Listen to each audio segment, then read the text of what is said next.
Well, good evening, everyone. We are so excited to sing for you and to be a part of this very special event. This is the St. Mary's College Glee Club, and we're going to begin with a piece from Prince of Egypt. Some of you remember that animated film. I love, and then we'll have one other selection for you as well, which will be more of a surprise. Here we go.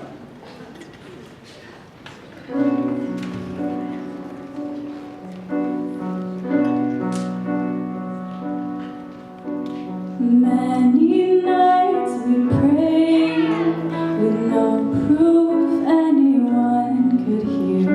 In our hearts a hopeful song we barely understood. Now we are not afraid, although we know there's much to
So good evening and welcome to Shaun King's presentation this evening titled The New Civil Rights Movement. My name is Joe Drexler-Dryce and I teach in the Theology and Religious Studies department here. Shaun arrived on campus this afternoon and engaged in conversation with faculty, students, and staff over dinner. Shaun's visit to St. Mary's College is sponsored by several academic departments, centers, institutes, and committees which were noted on the screen earlier. Let's give them a round of applause.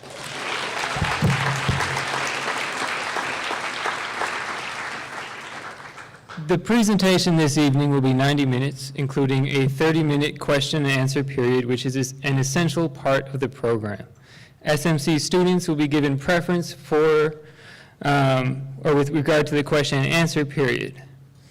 Out of respect for our guest speaker this evening, please take a moment now to silence your electronic devices. Thank you. I'd like to briefly say something about the importance of this event at St. Mary's by making 2 points. First, having Shaun King at St. Mary's is important as we, students, staff, and faculty, strive to critically engage with society. Second, it's particularly important to host someone like Shaun King as we seek to grow intellectually within the mission and commitments of St. Mary's College. Thinkers within the Black radical tradition have long articulated intellectual work as a mode of interrogating social historical realities and as a praxis that can respond to the brutality of this country. This work demands an analysis of the historical contours of this nation, from the establishment of a white settler colony within the constrained social imagination of racial capitalism, to the various evolutions and intensifications of this modern colonial legacy, one of which we're seeing in the contemporary moment. From this sort of analytical work, we can learn how structures and ideologies legitimize, distort, and conceal social political realities. Having Shaun King here with us today can open up pathways and questions for us to do this sort of intellectual work. On a more specific level, St. Mary's welcomes its students to grow intellectually in a particular way. Part of our task within our journey at St. Mary's is to grow together into critical thinkers within some common commitments. St. Mary's, as you know, frames these commitments in three interrelated ways. As a liberal arts college, we seek to cultivate the desire and capacity to critically reflect on society in light of truths we discover. Crucial to this task is the ability to ask questions, but also to see the importance of questions others have asked and are asking. As a Catholic college, we situate this critical reflection in ways the Catholic tradition has given a transcendent meaning to creation and human existence by locating all of life within the divine reality of love, historicized and made concrete in a particular way in the reign of God. Part of what we do at St. Mary's is hash out the implications of this tradition. And as a Lasallian college, we are especially drawn to ways the desecration of human persons and communities, as well as the environment, are at the same time a desecration of the divine. The Lasallian tradition we join when coming to St. Mary's implies a specific and ultimate commitment to and solidarity with those who do not benefit from social, political, and economic arrangements. Part of our task at St. Mary's is to work out what this commitment means and to struggle to live out such a commitment. At SMC, we are called to engage events in contemporary society in view of these commitments. This means not only doing the sort of cross-disciplinary historical analysis I referred to, but also imagining futures in line with these commitments.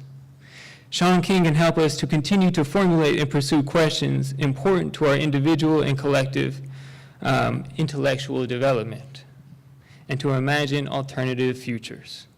It's my pleasure to introduce SMC students Taylor Brody and Simone Williams, who will introduce our guest, Shaun King.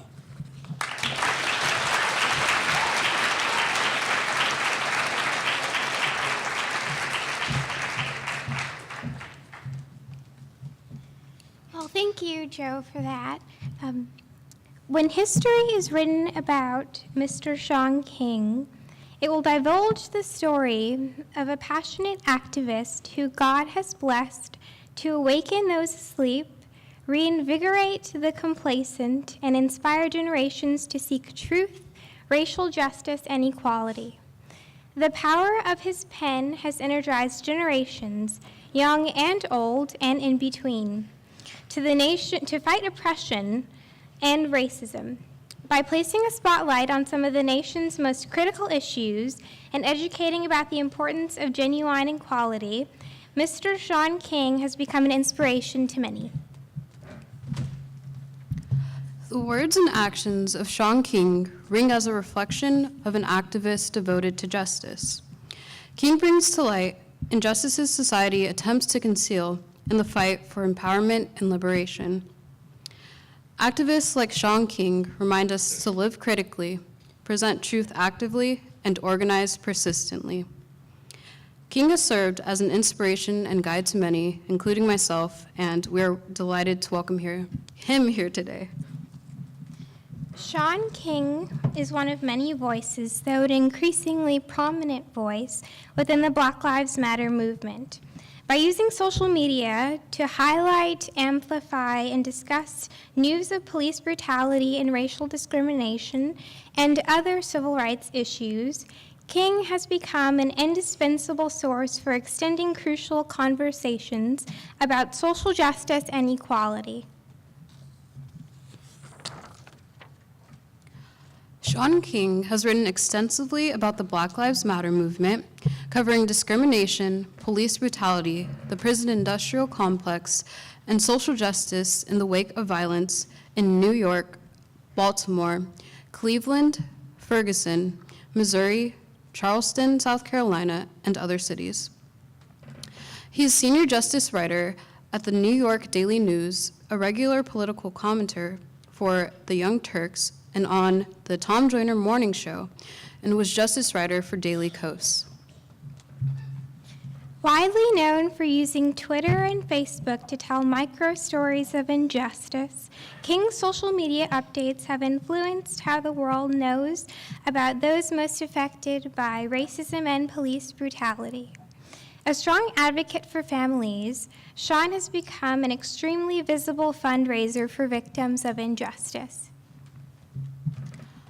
As a social entrepreneur, King worked as a CEO and founder of both TwitChange, which won the Mashable Award for the most creative social good campaign, and Hope Mob, whose social media footprint grew to become one of the 10 largest of any charity.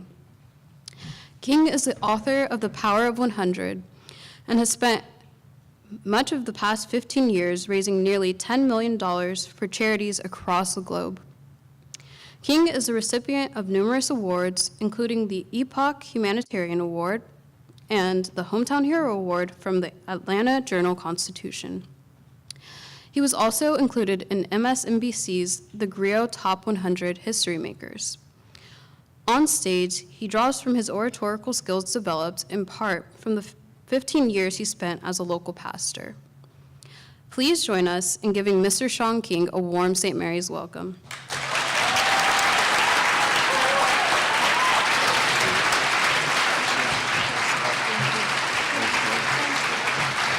Hello, St. Mary's. How are you? Good to be here with you. Honored to be here. You know, I was scheduled to be here a few months ago, and I never had the thought that when I was scheduled to be here that there might have been other people who had rehearsed and prepared for me to be here. So I apologize for my absence, but I fell off of a stage a lot like this stage right here. So I'm having some feelings right now. I fell off a stage that was a lot higher than this, and it was just like this, but I thought it was all the way against the wall. And I kid you not, it was just like this, actually. And except there was a curtain on the back of the stage, and I thought it was all the way against the wall, and it wasn't. And so I was pointing at something right here, and I just fell right off the back of the stage and fractured my left shoulder and tore my rotator cuff, and so it was just crazy. And I thought I was going to be able to make it, because it was just days before I was scheduled to come. But for the first few days, they were giving me like that good medicine. And so I thought I was like, I'm going to make it. I'm definitely coming. And then when that prescription ran out, I was like, no, I'm not coming. I'm not gonna make it. So I'm doing better. I'm going through physical therapy and stuff now, and feeling a lot better. And so thanks for having me. It's a beautiful campus. I joked because I told a few people. I spoke in Oakland yesterday several times, and I spoke in Stockton last night. And I told people, I said, I'm speaking in Oakland tonight. And they said, where are you speaking in Oakland? I said, St. Mary's. They was like, man, that's not in Oakland. I said, yeah, man, it's in Oakland. I said, I'm pretty sure. And they were like, nah, man, I'm telling you, that's the opposite of Oakland. And so I found out it's like suburban Oakland, right? It's kind of Oakland, but not really Oakland. And it is beautiful, and the people here have been tremendously kind and welcoming, and so I've enjoyed my time. I met privately with some faculty and staff, and so I see some of you have come back. I met with a group of student leaders, including the wonderful ladies who introduced me, and so I'm grateful to be here, honored to be here. You know, I know many of you who may follow me on Twitter and Facebook, it's kind of weird to see somebody that you see online. It's kind of weird to see them on stage because you just know me as a profile picture. And some of you don't even think of me as Shaun King. You think of me as @Shaun King, a Twitter handle or a Facebook page. And so the social media is weird like that, because when you finally see somebody that you know online and they actually walk and talk and have a voice and all of those things, it's very different. So I'm glad to see many of you in person. And, you know, when I do what I do, be it, I write a new article for the Daily News every single day. And a lot of the work that I do is to try to inform people about injustice happening in our society. And not just to inform you, a huge part of what I do at the request of families who feel like they need their stories told. And so 2 nights ago, literally in the middle of the night, a family reached out to me and told me that their son had just been shot and killed by police. And it was a 15-year-old boy. And you'll see his story as the youngest person killed by police this year. And so when I tell those stories, in some ways, I do it because families hope and feel that by making these stories known, that it'll bring them closer to justice. And I'll talk a little bit about that. But when I do it, I also do it because I know there are real people listening. And many of you who do, some of you don't know much about what I do at all, and that's okay. But those of you who do follow me or read my writing, I didn't know that you were reading it, but when I wrote it, I knew that there were real people on the other end. So it's always encouraging for me to see those real faces, to meet those real people. And then when I'm done today, we'll try to take like 500 selfies and just have we'll do a selfie line, and we'll just try to go through it. And I'll smile for each one of them, and we'll make it work, okay? And you know, this is not new to you, but we live in a deeply problematic time, and like there was nobody in the room that was like, oh, wow, really? Like, you know that, and like you feel it, like in your gut, like you know that this is not a good time. You're already aware of that. And I want to encourage you to lean into that feeling, not just tonight, but always. Like, I don't know if any of you've read the book Blink by Malcolm Gladwell, but in the book he talks, the book is really about your gut. Like, you do know that like your gut doesn't actually think, like your guts don't have thoughts or feelings, but the book is about this thing that we know as our gut. And in it, he talks about how your gut, your instinct, your quick instinct is actually incredibly complex. That however old you are, 20, 25, 30, however old you are, it took that many years, that many days to create your gut, to create this feeling that you have immediately, this quick thought or feeling that you have about something. And what I have found as I've traveled the country is that pretty much everybody that I've spoken to in their gut knows that something is very wrong right now. And I want to encourage you to not do what your mind may very well want to do, which is talk your gut out of that feeling. Like, there's a thing that your mind wants to do to protect itself, to feel like, no, it's not as bad as I think it is. And that is your conscious, that is your mind trying to convince you that everything's going to be just fine.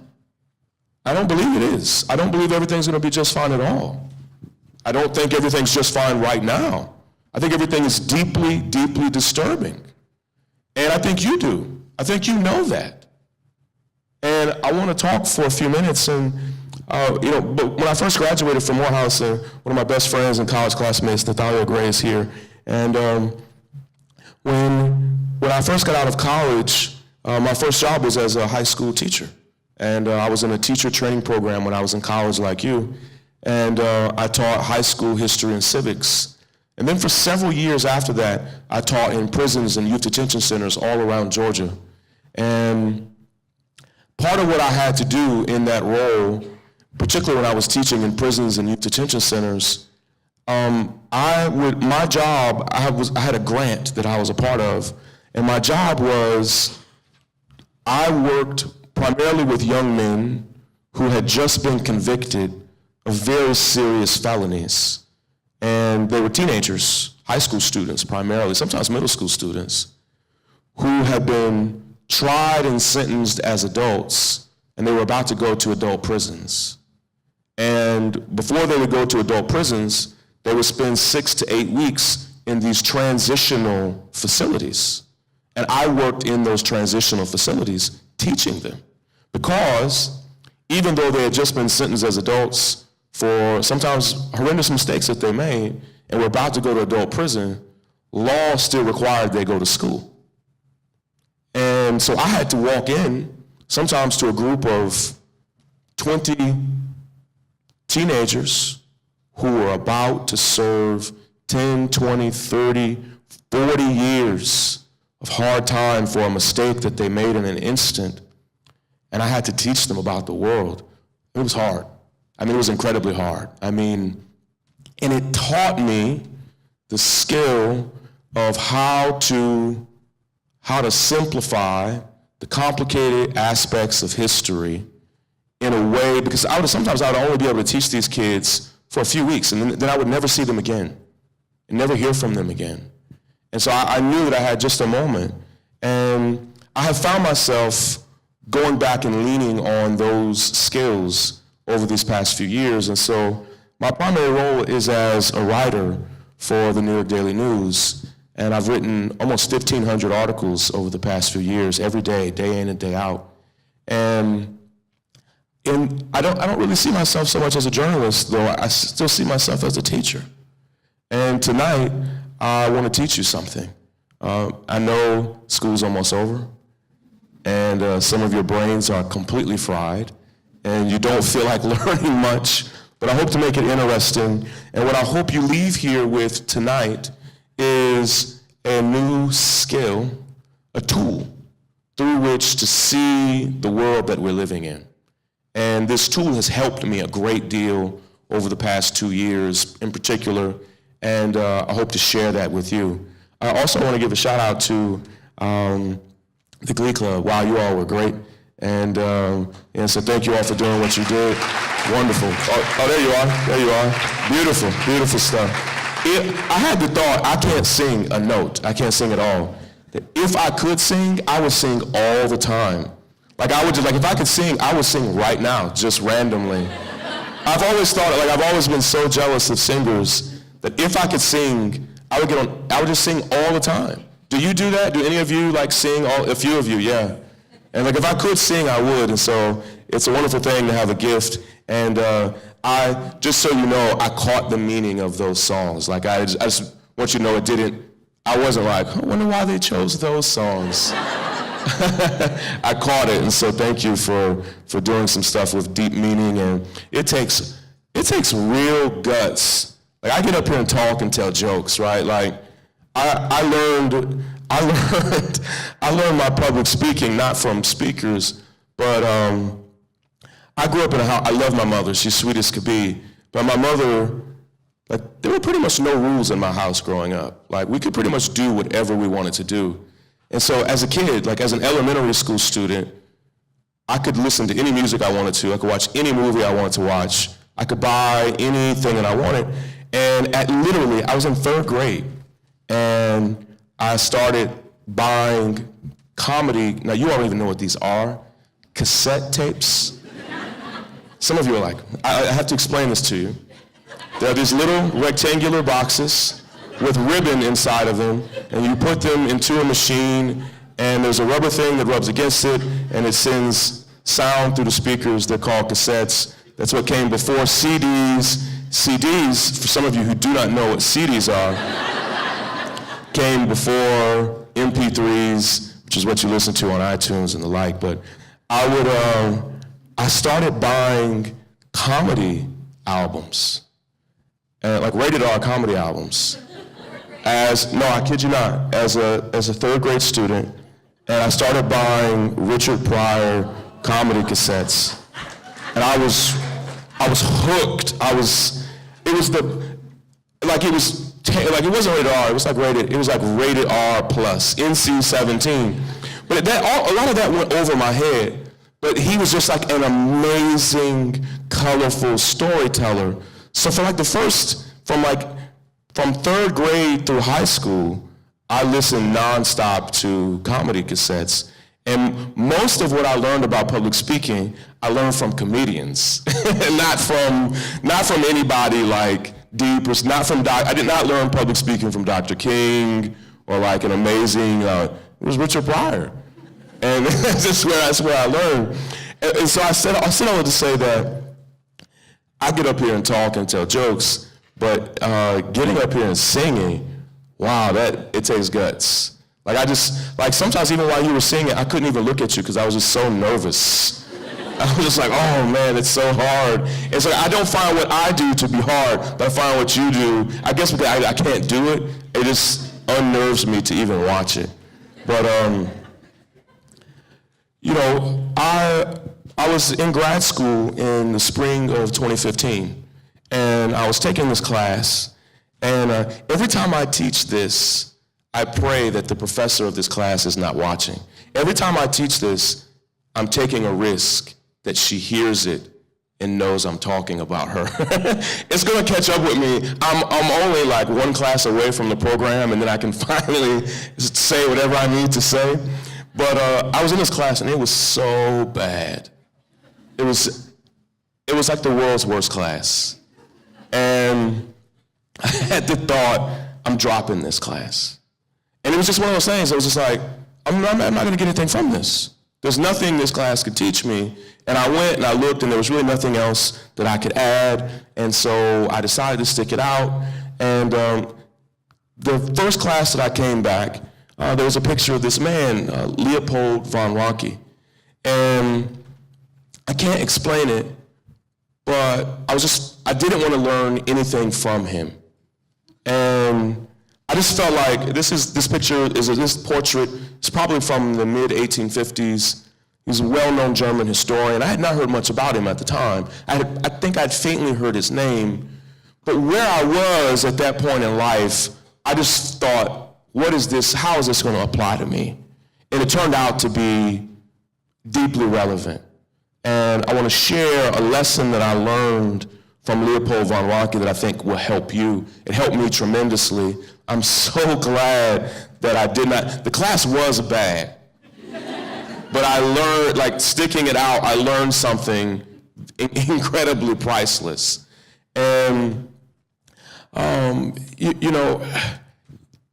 I found myself, I'm just being completely transparent, I found myself even irritated looking at this very picture. Which is like, he's been dead for 150 years. And I literally, that's not like a typical, like I don't typically get irritated by such things. I had to ask myself, like, man, what's going on? Why do you feel this way? And I have to take you back in time so you can understand what was going on. The spring of 2015, January of 2015, was right after the fall of 2014. It was a very, very pivotal time in the history of our country. History books will note the few months that came before this class.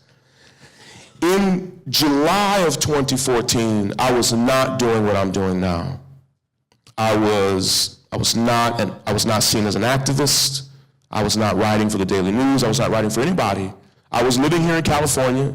I was working in an incredibly cushy job in Santa Monica. In Southern California, they have beaches. I don't know what they call the things up here. It's not a beach. It's not a beach. I was here a few months ago, and it was just like a lot of rocks. Like rocks and then the water, and then it's different. But so in Los Angeles, there's an area called Santa Monica. My office was literally right on the beach. Beautiful, amazing job.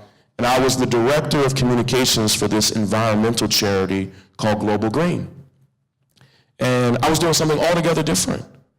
And I got an email from a buddy of mine from Morehouse, and I had not seen or heard from him in a very long time. But there's something weird that happens, and for those of you, raise your hand if you're a student, like most of you. Now, I was gonna have all types of other people in here, but I don't know, the school got nervous about the idea of having, I guess, they did not want Oakland in the room tonight. I'm not sure exactly what was going on there, but it was a little peculiar, but we'll address that on another time. But so it's all right. It's cool. I'm cool if you're cool. All right. And so I was on this wonderful job, and I got an email from a buddy of mine who knew me as an activist when I was a student. And when I was a college student, I was very much an activist. Like, we fought against, which angers me, we fought against police brutality. This was 1997, 1998, 1999, like, you all were babies, which is crazy. Like, there are a few of you who I don't even think were born when I started college, which really freaks me out. But I was no longer an activist. Real talk, I had moved on from that. And you'll notice 5 and 10 and 15 years from now, whoever you are right now, some of you, your Facebook friends, like, how many of you are Facebook friends with people from St. Mary's? You have some people, they're gonna always know you as who you are right now. Which is kind of, for some of you, it's like, oh, yes. For others of you, are like, oh, no. It's like, oh, I'm not quite who I want to be. But, so, I was no longer an activist. I had moved on. I had moved on in my life. I got married. I have 5 kids. And it was pretty much all I could do to be a dad, to be a husband, and to, like, have a job and pay the bills. And my job wasn't that great. It was okay. It paid the bills. But I was not fighting for justice. It wasn't what I was doing. But people, over the course of my life, kept pulling me back into that. Because it was who I was for a big period of my life. And a guy wrote me an email, and he said, Shaun, he said, man, there's something horrible that happened in New York. And he said, there's a video of it on YouTube. And he said, there's a guy who's being harassed by police, and he's telling them to leave him alone. And he's unarmed. He said, guy's like, he's a grown man. And he said he's in his 40s or 50s, and all of a sudden a police officer comes up and grabs him by the neck and wrestles him to the ground and begins choking him, like choking the life out of him. I had not clicked the link yet. And he said, Shaun, you can hear the guy over and over and over again saying, I can't breathe, I can't breathe. He said, the guy says it like 15 times, and then he just dies after being choked to death on the sidewalk. And I had the thought, like, my friend must have missed a point in describing the story. There must be something else that he left out. I clicked on the link there at my desk in Santa Monica, and it was just as my friend described, but seeing it was way worse than reading it. It was the man that we came to know as Eric Garner, who had indeed done nothing wrong, who did not warrant any type of physical touch whatsoever. He was not even under arrest. He was not resisting arrest. He was not combative. In fact, he had been harassed by police in his neighborhood over and over and over again, and had written so many handwritten complaints, which I've looked at and read. One time, literally, he was pulled over by police in his neighborhood and forced to take his pants and his underwear off, completely naked, in the neighborhood in broad daylight.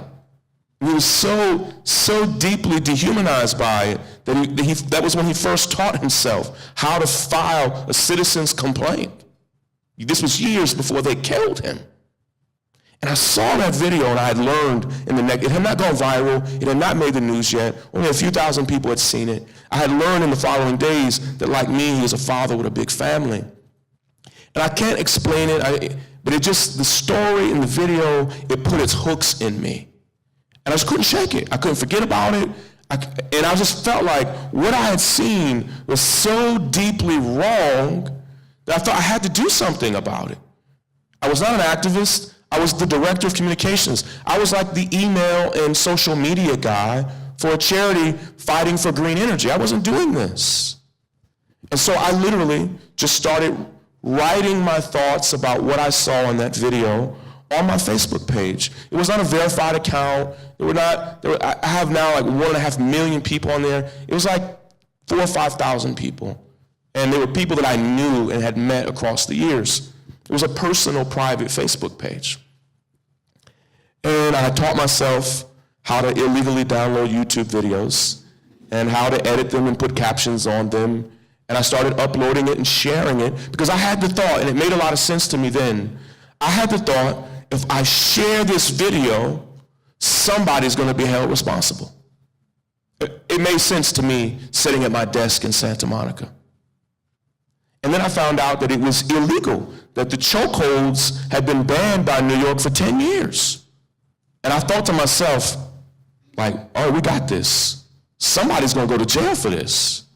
And I literally taught myself how to take screenshots of certain things, and I would post pictures of the policy showing that chokeholds were illegal. And I had the thought, this was just the week after Eric Garner had been killed, somebody's going to get arrested for this.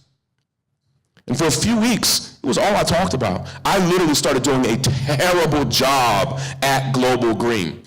And I had the thought, like, they will fire me any day now. And they were the sweetest people. I think they loved what I was doing, even though it had nothing to do with the environment, that they just felt like it would be wrong to fire this guy right now. So I had direct deposit, and those checks just kept hitting my account, even though I did not deserve them whatsoever. And they paid me for like 3 more months. Even though it eventually got to, I wasn't even going to the office anymore. I never resigned.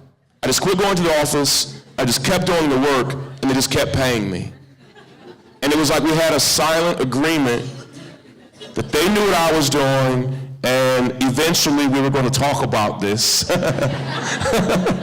We were eventually going to talk about it and work it out, but not right now. And it was about 3 weeks after Eric Garner was killed. I got a text message from a friend of mine who lived in St. Louis, and he said, I'm sending you a link to a live stream video. There was not, Periscope did not exist, Facebook Live did not exist yet. It was an app that somebody had called Livestream. And he said, he called it a neighborhood. He said, there's a neighborhood outside of St. Louis called Ferguson. And he said, right now, there's a kid laying in the middle of the street who's been shot and killed by police. And he said, there's literally blood flowing down the street. You can see the blood, and people are losing it. And he said, it's about to blow up. And I clicked on it, and there was a kid in the middle of the street. They had finally put a sheet over his body. There was blood flowing down the street, and people were level 10 angry. I don't know if you've ever been that angry, if you've ever seen that. It was fury that you rarely see. You could feel it. Like there were people who knew the kid who were just, like, it wasn't just anger, it was pain, it was hurt, it was grief. And people were just begging for them to get his body off of the ground. It had been out there for 4 hours. As I watch it, people are grieving in the middle of the street, and they bring German shepherds who begin literally barking right in the faces of the people as they're grieving in their neighborhood. And I had the thought, oh my God. I had not heard of anybody being killed by police since Eric Garner had been killed. It had been 3 weeks. I had the thought, oh my God. Police are killing people like every 2 to 3 weeks. That's what I thought. I had not heard of any other stories. The next day I learned that police killed a man in a Walmart in Ohio named John Crawford. He was literally in the pet food section talking on the phone with his girlfriend, and some idiot who was eventually charged with a crime lied and called police saying that John had a gun. He had never touched a gun a day in his life and was pointing it at people. Never happened. Police came in legitimately thinking there was like a hostage situation. As soon as they saw John, they shot and killed him. And I had the thought, oh my God, this is not every 2 to 3 weeks. This seems like it's happening every day. And in a few weeks, we started learning it wasn't every 2 to 3 weeks, it wasn't every 2 to 3 days, but that American police were killing 3 to 4, sometimes up to 10 or 11 people a day.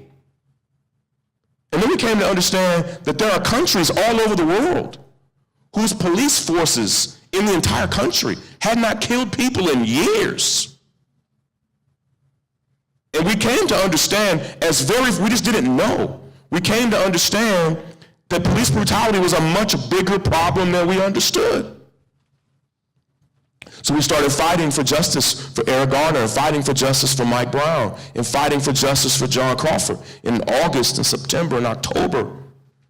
And then in November, I heard early in the morning that police shot and killed a 12-year-old boy. One of the youngest people ever shot and killed by police. And that he was literally playing at a park in his neighborhood. And I read the story, and in the story they said police thought he was a man. And I saw the picture of the boy, and I thought, is this picture old? Because this is a boy.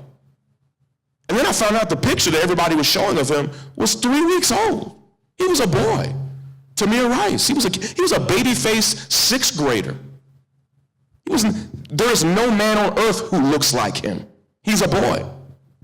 And I had the thought, this is going to be the case where somebody is held responsible. You can't kill a boy. And so we fought for justice for Eric Garner, for Mike Brown, for John Crawford, for Tamir Rice. And then soon after Tamir was killed, the bottom started falling out of what we were fighting for. We then learned that there would be no justice for Eric Garner. Like, I don't mean like nobody was going to go to jail. It wasn't even going to go to trial. Not only that, they weren't even going to fire the man who killed him. Like, he's still, Daniel Pantaleo still works for the NYPD today. Mind you, the NYPD has already settled multiple brutality suits on his behalf before he killed Eric Garner, violating a policy. Still works there. His family, Eric Garner's family, has to suffer the embarrassment of wondering every day of their life if they're going to bump into him. And I thought, what? They're not going to even, it's not even going to go to trial? Same thing with John Crawford. No trial, no firing, no nothing. Same thing with Mike Brown. Nobody's going to be held responsible for this. And then the same thing with Tamir Rice. In fact, in 2014, over 1,000 people were killed by police, and 0.0% of them were held responsible, which I viewed as a conspiracy. Because any of you who are mathematicians or into statistics, at least 1.5% or 2.3%, at least some minor percentage of those were wrong. It can't be that 0.0% of those were wrong. That's any issue of malpractice can't be 0.0%. And so a lot of us who had stopped what we were doing to fight against injustice, a lot of us privately really fell into a funk. Because, and I'll just tell it the way I felt it, for most of my life, if I fought really, really hard for something, I got it. Like, I ran for dorm president. I won. Like, when I was 15 years old, there was a girl at my church, and she was so cute, and she had a boyfriend, and I was like, that doesn't matter to me so much. I know that if she just learns about me, she'll make a better decision with her life. And she married me. She married me. That's my wife. Like, I had to work, I had to hustle for a couple of years. It took like some first class game to, and he would not go away for the record. By and large, if there was a job that I wanted, I applied for it and put out my best, I got it. If I applied for a school, I got in. That had been my story. And I thought that what had happened for most of my life was going to happen here. I just had never fought so hard with so much determination. And I looked a couple of those families in the face. and told them they would get justice. I just believed it. Like, I didn't think it, I knew it. I knew it. It was too, what had happened was too wrong. It violated rules, policies, and laws. Somebody would be, and there were millions of us around the world marching and protesting. So I felt, we're gonna get justice. It didn't happen. And so in December and January, I was in a bad place. And then I signed up for this class, and I was like, man, what the hell do you have to teach me? Leopold von Ranke? This cannot be relevant for my life right now. And I found myself putting my anger about America on this man, and he did not deserve it. He did not. Leopold von Ranke is seen as the father of the study of history. And not the father of history, because that's a phrase that some theologians use for God. Okay, so the father of history is different than the father of the study of history.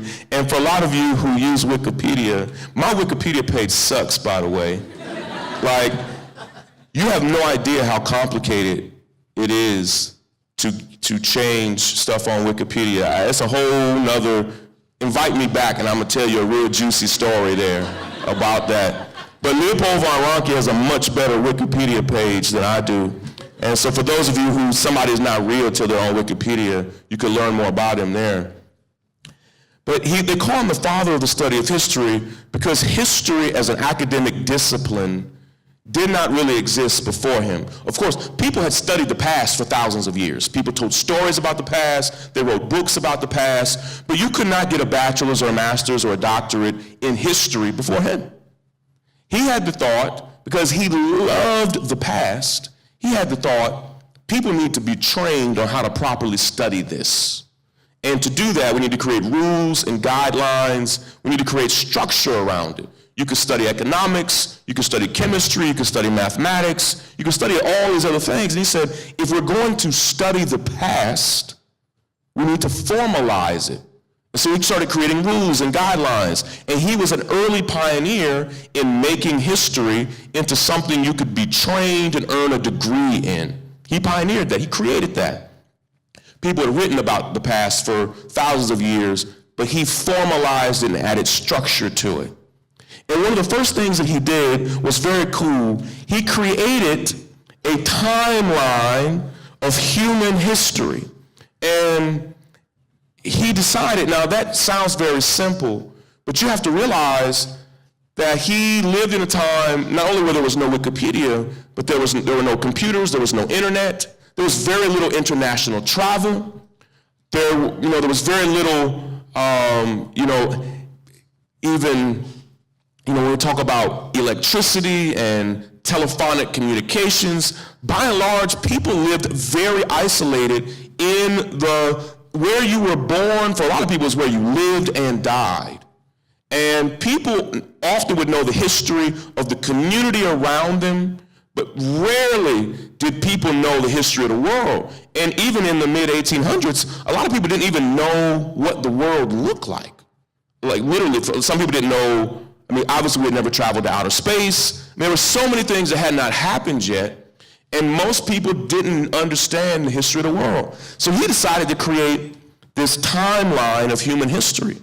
And it did not take him months or years, it took him about 35 years. And the first thing that he did was very cool. He began to assemble all of these eclectic stories of every hero, every villain, every warlord, every president, every inventor, every artist, every musician, every notable person he could learn about. And in my mind, at first, he just created this huge eclectic collage of people.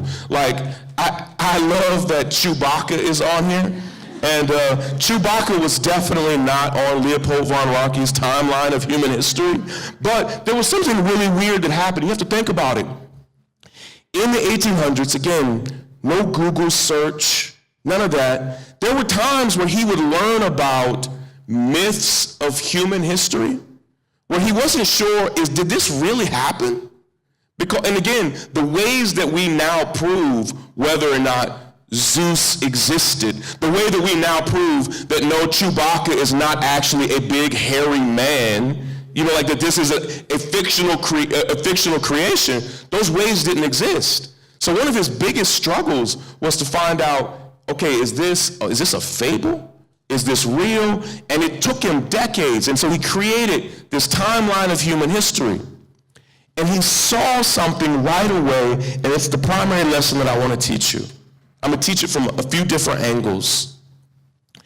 He saw something that shook him up and surprised him. There was a theory, and it was not yet the theory of evolution, but there was a theory, but it wasn't just a theory, it was pretty much the way people viewed history. It was the way people viewed time, which is very much the way we view time today. And a huge part of what I'm going to be teaching you is how time works. It's a core thing that we don't think about. I don't mean how time works on your phone or on your watch. I mean how history unfolds. How people thought history unfolded is that human beings were getting better. I don't want to get too close or else I'll have another moment where I fall off the stage and then have to cancel next week's engagements. People viewed history that people were getting better and better and better and better and better and better and better. That, if these are the early humans right here, if you can see, right here on this first block, and here is us today in the top right-hand corner, that we're getting better and better and better and better and better. That over time, human beings evolved and have just steadily improved. And we believe that. And most people believe it. And most people still believe it to this very day. That is how we think time unfolds. You don't consciously think about it, but your parents feel like the world is a little better than it was for their parents. But their parents also thought it was a little better than it was for them, and for them, and them, and them, and them. But there are exceptions, but that's how most people view time. And when von Ranke studied the time, he saw a key problem with that. What he saw was people were confusing the steady improvement of technology with the steady improvement of humanity. And what he saw was true, that our technology over time always got better. There are rare outliers and exceptions, but by and large, if you think about transportation over time, I don't mean over 5 years, but over 10,000 years, how we get from place to place got better and better and better and better and better. When you think about communication systems, how we communicate with I don't mean the quality of our communications interpersonally, I'm talking about the technology that allows our communications to exist. It got better and better and better and better. Like, I am old enough to remember, see, you have no idea how much better you have it, even than me. I remember when there was one phone in my house, and it was on the wall of my mother's kitchen, and it had a big, long, curly cord on it. And when I wanted to call my girlfriend, who became my wife, here's how you had a private conversation. You got that phone and stretched that cord as far as you could, which was not far at all, and your way of having a private conversation was like putting your hand up. Like, there was no going back to the room. There was none of that. And some of y'all would not have even made it to college if you had to deal with what I had to deal with. I would call my girlfriend, and her mother had a phone in her bedroom. And so my girlfriend would pick up the phone in the kitchen, but her mother on the low would also pick up the phone in the bedroom, and she could push down on a button where you couldn't hear her breathe or anything like that. And she would just sit right there and listen to the conversation.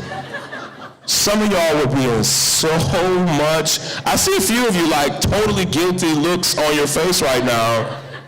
Like, y'all would not have made it if people could hear the things y'all have said on your iPhone and Android. We had the phone with the cord in the kitchen. So technology Gets better and better and better and better. And Von Ranke saw that. He saw how for most of human history, if you killed a cow in the morning, you had to eat it by that afternoon or begin a process of preservation or it would spoil.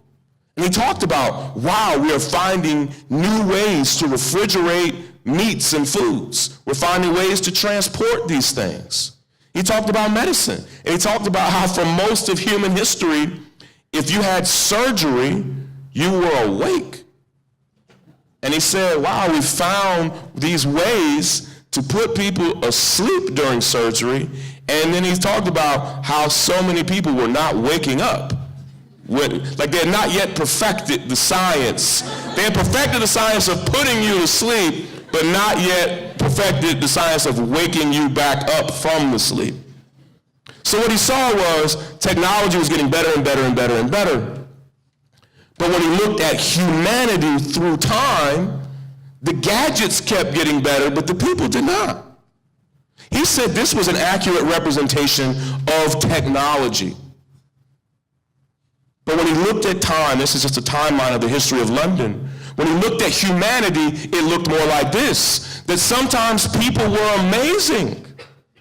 What he found is that there were entire periods of human history, I don't mean months or years, but decades of human history where people were peaceful. He found decades, eras of generations of human history where there appeared to be no war, where there appeared to be no colonialism, where people, by and large, were cooperative and collaborative. And then it seemed like, as beautiful as it was, they flushed it all down the toilet. And not in chronological order. It wasn't this. It was not early humans and people just got more peaceful and better and better and better. What he found when he looked through history was that sometimes people were collaborative and cooperative and artistic and beautiful and wonderful, and sometimes people were awful. And what he found was, when he laid it all out in chronological order, that this just was not true. It was not true that human beings were steadily getting better. What he found was, sometimes they were amazing, and sometimes humanity was, the way people treated each other followed no discernible order. He could not find a pattern. He could not make sense of it. And literally, for years and years and years, he tried to understand how are there patterns in the way human beings behave. Well, he determined this is not true.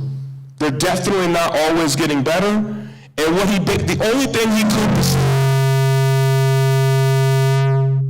I did not do that. I'm not sure what happened there, but I'm okay if you're okay. What he found was, when he laid out human history, the only thing he could really lean on was there was no pattern at all. That they would be amazing, and then literally sometimes in the following generation, in the same country, it would seem as if they had learned nothing. He could find no pattern. And as he broke it down, as he laid it out, he believed that the pattern was human beings were good, then bad, bad, bad, good, bad. He couldn't make sense of it. And it appeared that what human beings would learn in one century had very little impact on their behavior in another century. But think about it. When you do what you do you think about what happened in the 1900s, the 1800s, the 1700s? You're not going to be like, I'm not going to do that because I know how that happened in the 1700s. You don't think about that. You make your decisions based on what you see right now. The history kept repeating itself.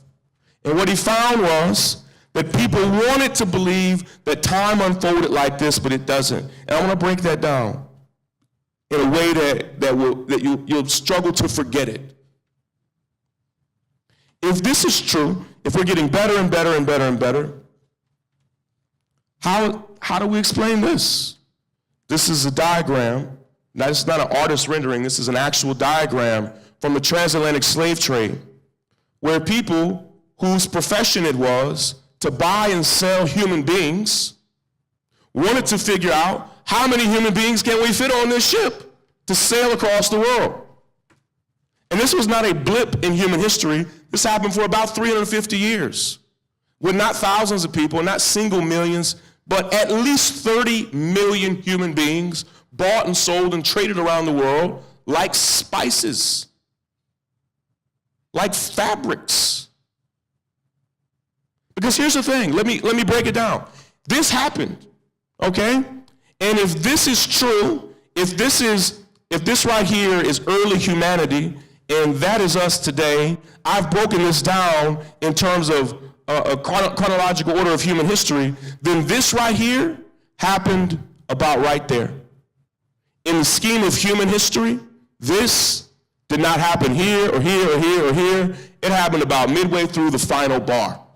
And so if we're getting better and better and better, how do we explain that? Because that's not better, is it? Is that an improvement of humanity?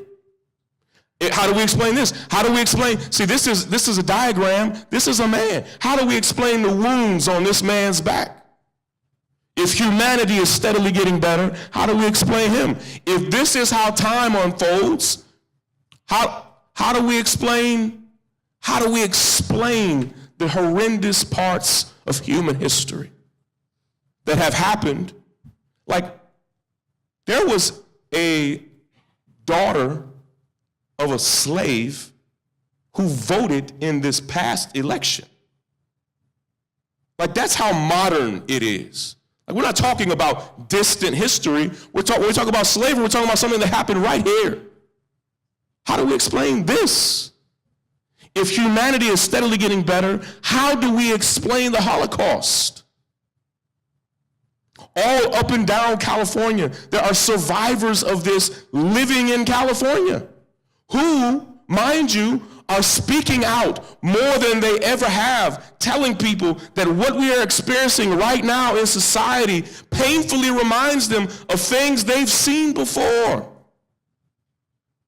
This happened, and here's the thing, this happened about right here. Like, in the last third of the final bar. How do we explain this? This is a pile of shoes of all the men, women, and children who were sent through concentration camps and forced to take their shoes off. And as their bodies perished, the shoes and the leather remained. If we're steadily getting better, if this is how time unfolds, how do we explain Rwandan genocide, which happened when I was in middle school?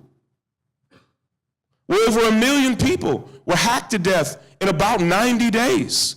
And to this very day, this is at a Rwandan genocide museum, to this very day, they find fragments of skulls and bones throughout the country, and they catalog them and document them so people can at least honor the remains of the people that they came from. This took place like right here. In the scheme of human history, this was yesterday. And speaking of yesterday, like, there are deep, horrendous things going on in our world right now. Yesterday when I was speaking in Oakland, I had 5 young Somali students who came to me and begged me to speak more about the famine in Somalia. And what I know, and thankfully I knew enough about it to engage them, is that if we lived in a different time, it would be what we're all talking about. It's that bad. Literally, right now, as we live in a cushy place at a cushy college in a cushy town that is not Oakland, people are starving to death right now. Like, what I mean by that is there's no food and no water, and they die because there's no food and no water right now. Like, we don't have to go back here. It's happening right now. And in the scheme of human history, these injustices, the transatlantic slave trade, the Holocaust, Rwanda genocide, it's right here.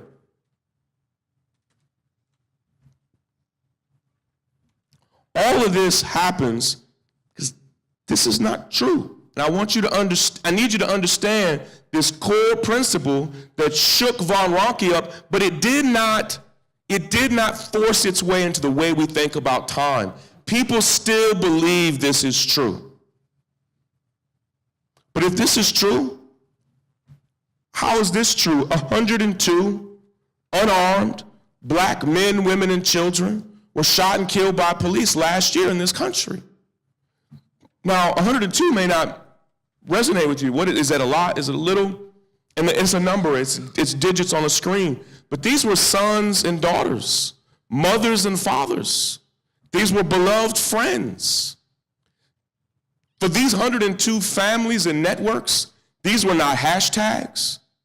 These were not links. These were not links to click on. These were not news stories. These were people they loved. And out of that number, just so you know, we removed the 102. There was a man who was shot and killed with a spoon. We took him out of there. He's not in that number. There was a man in Miami who was having a schizophrenic episode who had a broom and police shot and killed him. Nurses in America every single day find creative, nonviolent ways to take brooms from patients. But we took him out of that number just so we could say it was pure. These were all people who had nothing. You would have to go back to when William McKinley was president. This picture, I think, was in around 1900. He was the 25th president. This is 20 presidents ago. You would have to go back to 1902 to find the last year in America where 102 or more African Americans were lynched. And what is a lynching? What is that? You have an answer for that? Yeah, go ahead.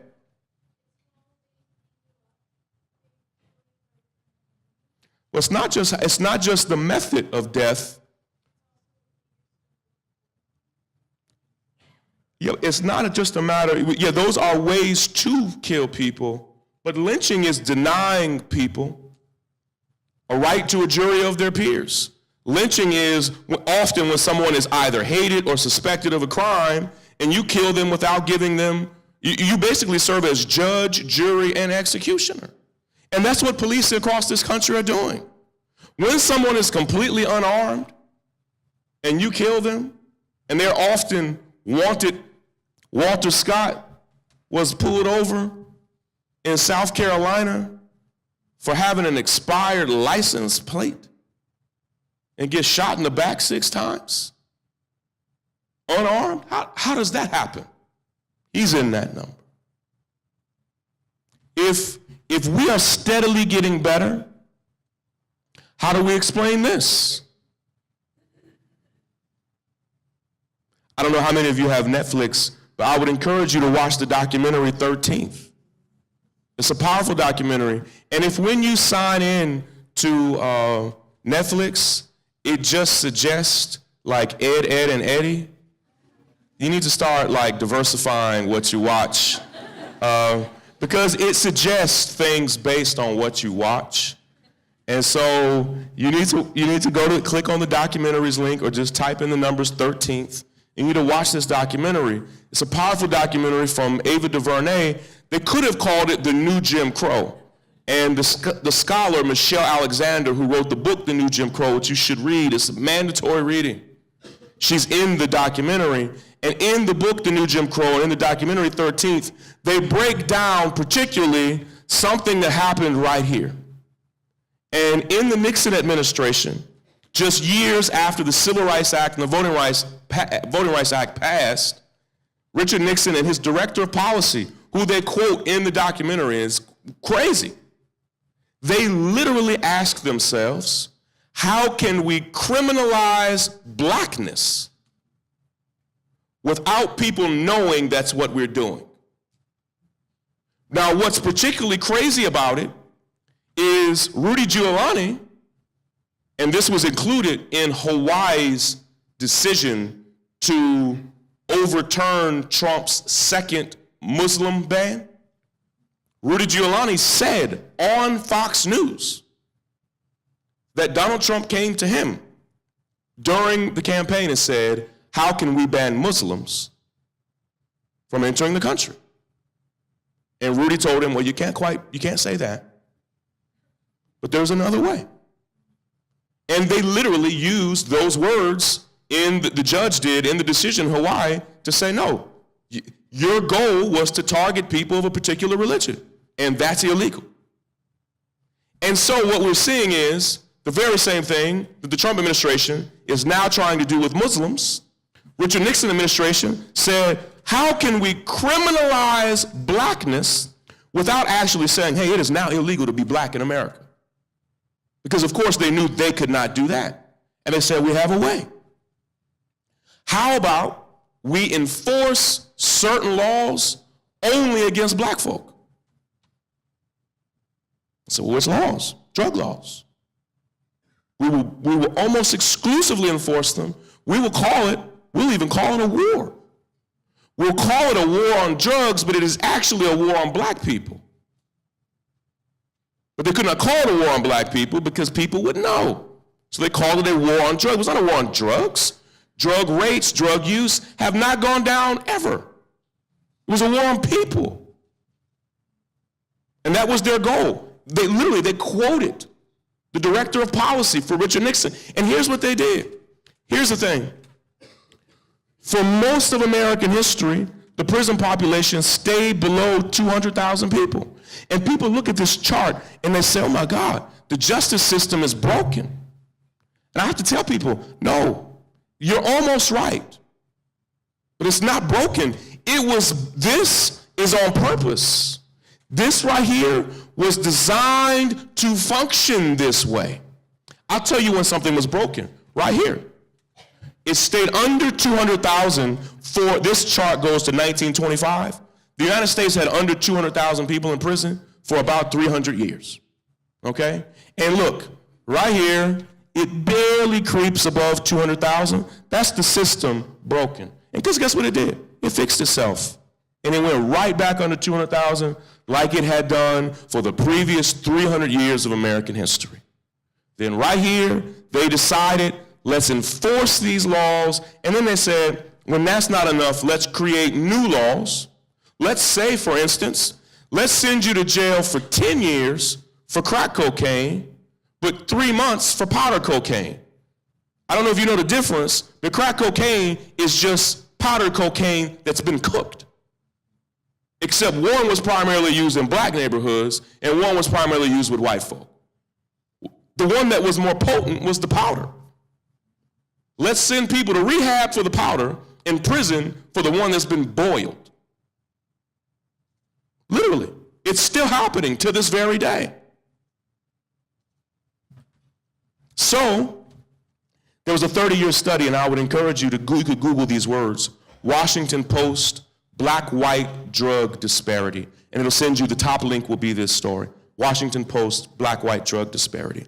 There was a study done from 1980, right here, to 2010, right there, the explosion of America's prison population. In over 30 years, it blew my mind when it came out. It came out 2 years ago. It found that from 1980 to 2010, African Americans and Caucasians used drugs at almost the exact same rate. But the Caucasians used drugs a little more and used a wider variety of drugs. A lot of reasons why. But, this is what blew people away, over 30 years, almost every single year, I don't mean a higher number of white folk, I'm talking about a higher percentage of white Americans sold drugs than African Americans. But African Americans were prosecuted for it 830% more, thereby creating the very deep American stereotype of a drug dealer as a young black man. Why? Because he is the primary person being prosecuted and sent to jail for it.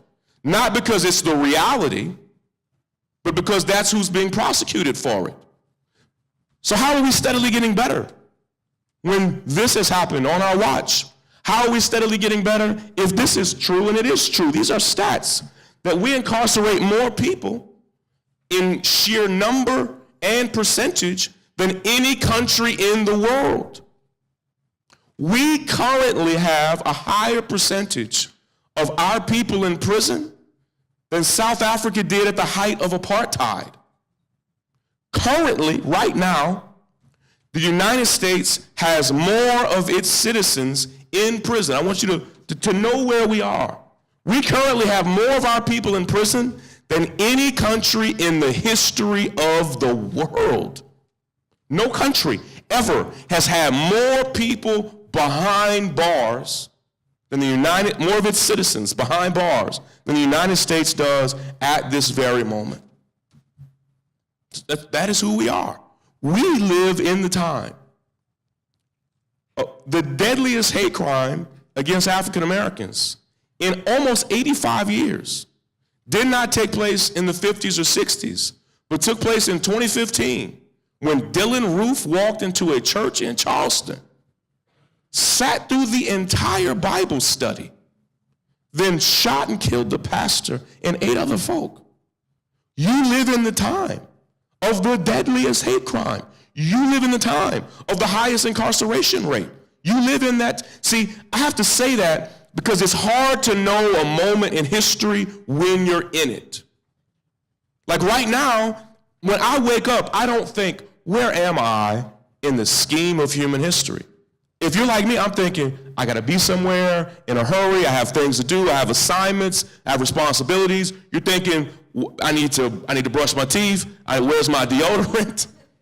You know, you're thinking, but you're not thinking, where are we? And that is always a consistent human problem of not having real touch with where they are in the scheme of human history. And I want to suggest to you that I know we definitely are not right here. I'm not saying we're here, but I think you believe and you know we are definitely, here's the thing, if this is true and we are right here, we are peak humanity, that means Donald Trump is a peak human. It just doesn't feel right, does it? Like, here's where I tell some Donald Trump jokes, okay? Because Donald Trump, you invited me, I have the mic, and I don't even think, I'm serious too, I don't even think Melania thinks that Donald Trump is peak humanity. I seriously don't. I think Donald moved to DC, and she's like, I'm not going. Like, ladies, just for a moment, indulge me. This is so gross, what I'm about to say. It's so gross. Imagine for some reason you were married to Donald Trump.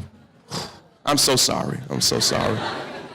And praise God, he moves out of the house to Washington, D.C. And you live in a penthouse in the middle of Manhattan, overlooking Central Park. Tell me, would you move to D.C.? Nah, you're not going. Say, for instance, the PR, say the press was like, can you believe she's not moving to D.C.? Would you move then? Nah. That's Melania. Melania, like the press on this is terrible. It's like incredibly expensive to keep her there. She's like, I don't care. I am very good right now. And, you know, like he is not peak humanity. I remember it was about, I can't believe it's just been 100 days. I swear it feels like a good 1,000 days. Time is now moving in slow motion. It's an amazing, 4 years never seemed so long.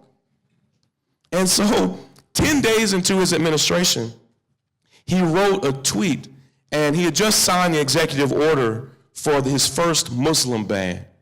And a court in my hometown of Brooklyn rejected it.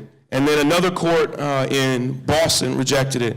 And then a bipartisan 3-judge panel rejected it. And Donald Trump got on Twitter, because Donald Trump gets on Twitter. I also, as an aside, I'm very weirded out that he does not correct his spelling errors. Like, I'm curious. I'm dead serious. Does he not know what the red squiggly line under the misspelling, does he not understand? Does he think that means he's making like an extra good point? Because when I see that, I know, no, that means I've misspelled something. Like, so he wrote a tweet. A 3-judge panel, bipartisan 3-judge panel, had just kicked out his executive order for the Muslim ban, and he wrote a tweet that says, "See you in court." And I had the thought, see who in court? Like, you just lost in 5 different courts.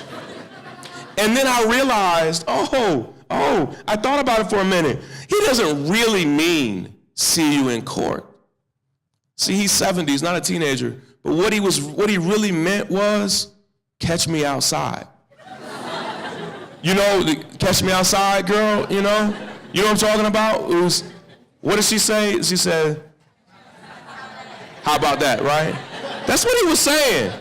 But he's 70, and so you don't say, when you're 70, you don't say, catch me outside, how about that? You say, when you're 70 and you're a billionaire, you know what you say? See you in court. It was the 70-year-old billionaire version of catch me outside. And I had the thought, this has to be, the see you in court has to be the dumbest thing that he will ever say. And I won't go down the whole list, I'll just do one more. So, literally the next day, he had a press conference with the Prime Minister of Japan. There's a weird thing. The Prime Minister of Japan is so peculiar. The Prime Minister of Japan speaks Japanese. Strange, right? Mind-blowing. Speaks Japanese. Prime Minister of Japan is standing here. Donald Trump is standing there. The Prime Minister of Japan is speaking Japanese. And Donald Trump nods his head yes, no. Sometimes he looks like interested. And then people in the media realized he did not have on his translation headphones. And that for the entire press conference, he had pretended to understand Japanese.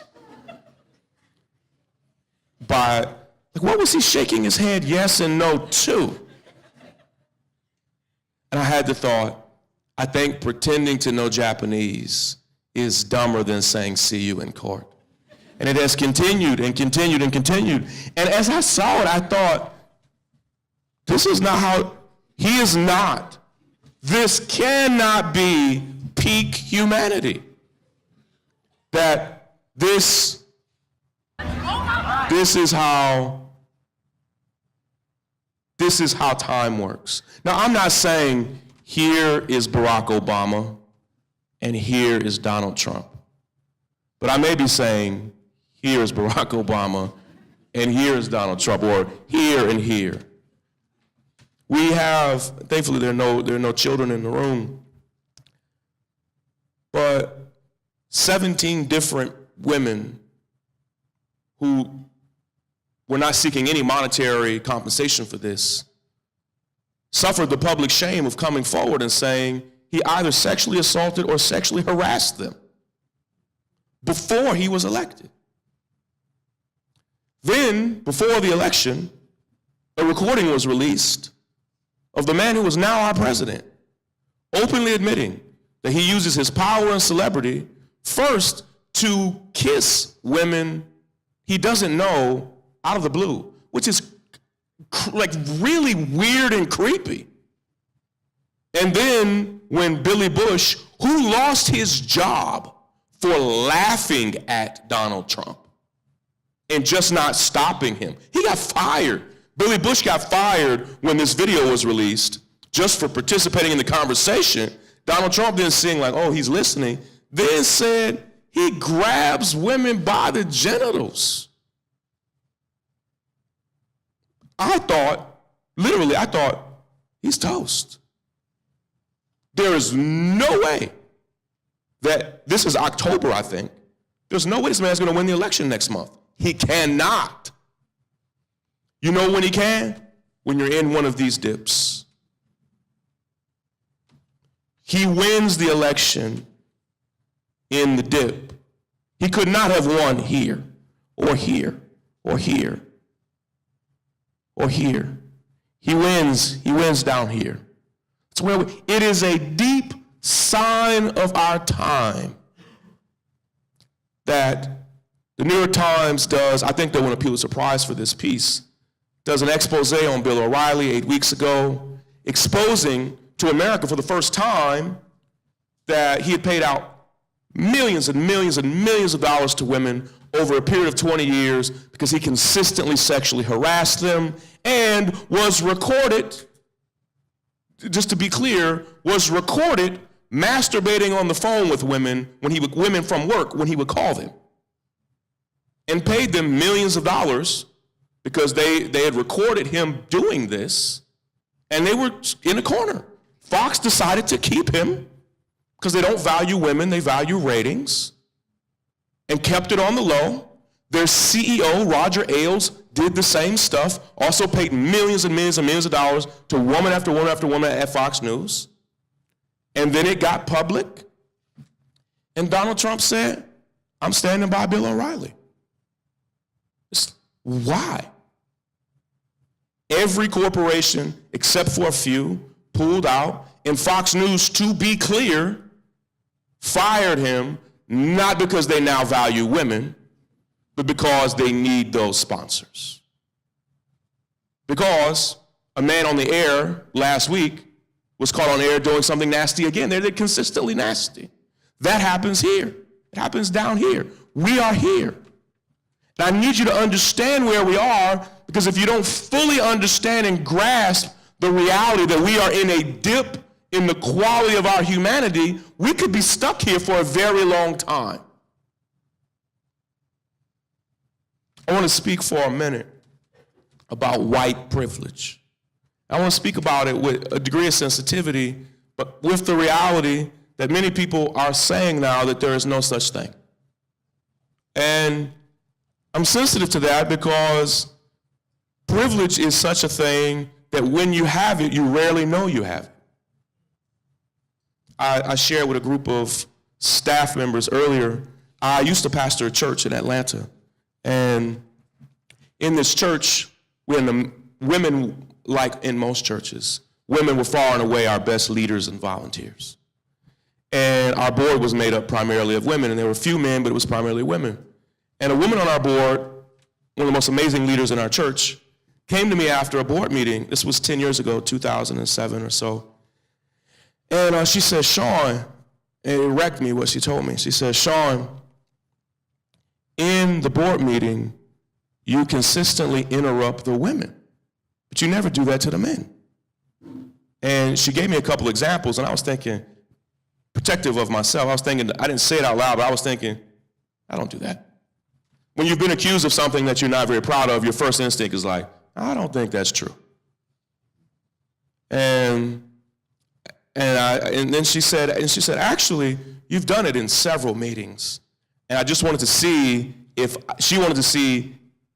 what she thought I was doing was real. So she waited through a couple of meetings, and she said, you do it. And she was telling me in love, right? That's what a friend does. Like a friend tells you about yourself. And she said, you did it over and over and over again, and you never did it to the men. And still, arrogant, I thought, I don't think that's what I'm doing. I'm like, I thought myself to be like a feminist, a womanist. Like I thought myself to be a very progressive man. And then the next week we're in a meeting, and I found myself 10 minutes into the meeting interrupting a woman as she was making a good point. Just interrupted her right away. And I thought, yep, she was right. And I realized for the first time as a man, it was my first time realizing that there were privileges and powers that I had as a man that I was using unknowingly. I had no idea. I had probably been doing that for the past 10 years. I had no idea I was doing that. I had no idea. I seriously didn't. It may sound ridiculous or dumb to every young lady in the room. I had no idea that as a man, as a young man, there were any benefits in society for me. I didn't really think of it like that. Until the women that I knew, loved, and trusted were like, you are blind and dumb. And I realized, this was long before we were talking about white privilege, I realized that there were privileges I had as a man that I could either use for good or abuse for bad. And so, as I began being very sensitive to the fact that there was white privilege, my first thought about white privilege was not judgment, but sensitivity. Because here's the reality. We're going to talk about white privilege. There are levels of privilege that everybody in this room has. The fact that you are enrolled in this university makes you a privileged person in society. And that is if you are black and enrolled, white and enrolled, whoever you are and enrolled, a woman and enrolled, if you are a black Muslim woman at St. Mary's, you are still, while there are levels of privilege you do not have, there are also levels of privilege being in academia that you do have over other people in society. As an American, there are levels of privilege and power and access that you have that most people in the world do not have. So the question really is not, is there white privilege? The question is, which levels of privilege do you have, and first, are you willing to acknowledge that? And if you're willing to acknowledge it, are you willing to use that privilege to help those who don't have it? Or are you just going to be blind and dumb like I was for the first 10 years of my adult life, not understand? I had a conversation with Soledad O'Brien, who had won many awards as a journalist, who was an experienced news lady, who told me 4 years ago that to this very day, when she wants an idea funded by a leading news organization, she first pitches it to a white man and then asks him to pitch it to the powers that be. Because they are far more likely to go for it if he pitches it than if she does. So she first gets her white male friends to believe in the idea and then gets them to sell it. She's been a journalist for 30 years. That's today. I want to show you some videos. Some I'll skip past, but at least two I have to show you. I don't know if you've seen this before. This is in McKinney, Texas.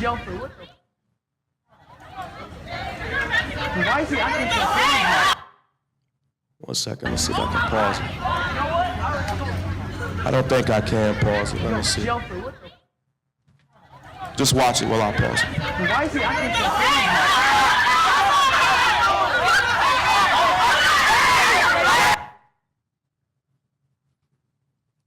He's grabbing her by the hair right now. This is in McKinney, Texas, at a pool party, and in this neighborhood, they have a clubhouse. I don't know if you're familiar with these types of neighborhoods. Well, it's funny because I spoke in Anchorage, Alaska, and they don't understand neighborhoods with clubhouses and swimming pools in Anchorage, Alaska. And so in California, you get that, right? So they're at a pool party, and you're allowed to swim in the pool if you live in the neighborhood. Several of the black kids lived in the neighborhood, and they were having a pool party. These are 8th and 9th grade kids. Sweet kids, great kids. And to be clear, at the pool party, they were not having sex at the pool party, they were not doing drugs at the pool party, they were not smoking, they were not drinking. And I will not get into the complicated nature of black folk and swimming, but a lot of the kids were not even swimming at the pool party. Okay, there's a lot there, I don't have time to unpack it. It has something to do with hair, it has something to do with segregation, there are a lot of issues there. Black folk in America literally have not even been allowed to swim until modern American history. So there's a lot of stuff there I don't have time to unpack. But most of the kids were not even swimming. They were just there as a social gathering. And a white family there at the pool called the police because they did not recognize some of the kids, but they were invited guests of the black children who lived in the neighborhood. The police come, and this officer in particular begins to target this young girl who's in a two-piece bikini. He's now holding her by her hair, swings her across the grass. I will not force you to watch what happens next, but he eventually pushes her face into the grass, literally as she screams for her mother.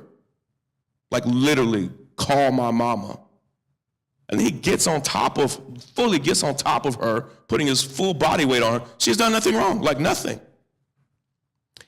Brandon Brooks, that's who I want to talk about. You don't see him in the video because he's filming the video. Brandon Brooks, I'm trying to think of how to explain it.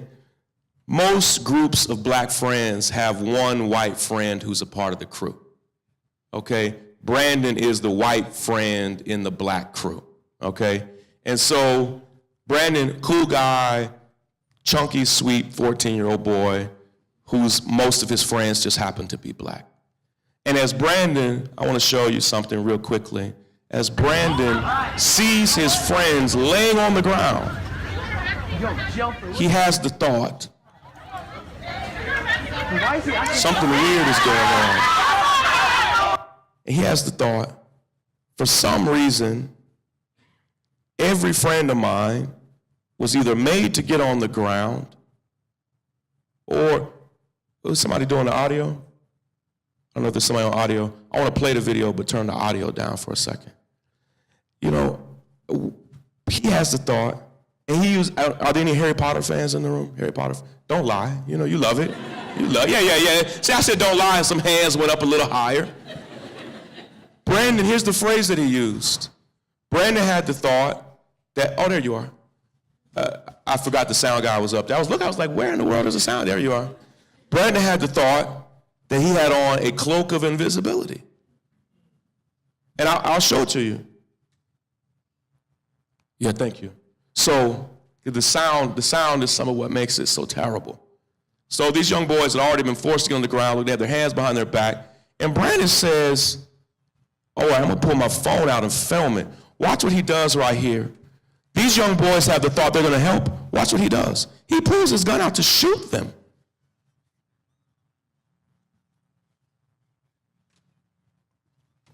And Brandon realizes for the first time, the very first time, that because he's white, he can film and walk and just like this man, who has basically deputized himself like a co-police officer. Brandon realized right there he didn't know the words white privilege, but he learned that because he was white, he could do whatever he wanted in that neighborhood, and guess what? He doesn't even live in the neighborhood. He is actually one of the guys who doesn't live in the neighborhood. But because he was white, and here's what he decided to do, which I thought was brave and powerful, and had he not done it, we would never know that this happened. Brandon said, I'm gonna use my privilege. I'm gonna use my privilege to film this, and had he not filmed it, nobody would have even believed this happened. Thankfully, this is one of the rare instances where this man was fired. He was fired. You could cut the sound back up, okay?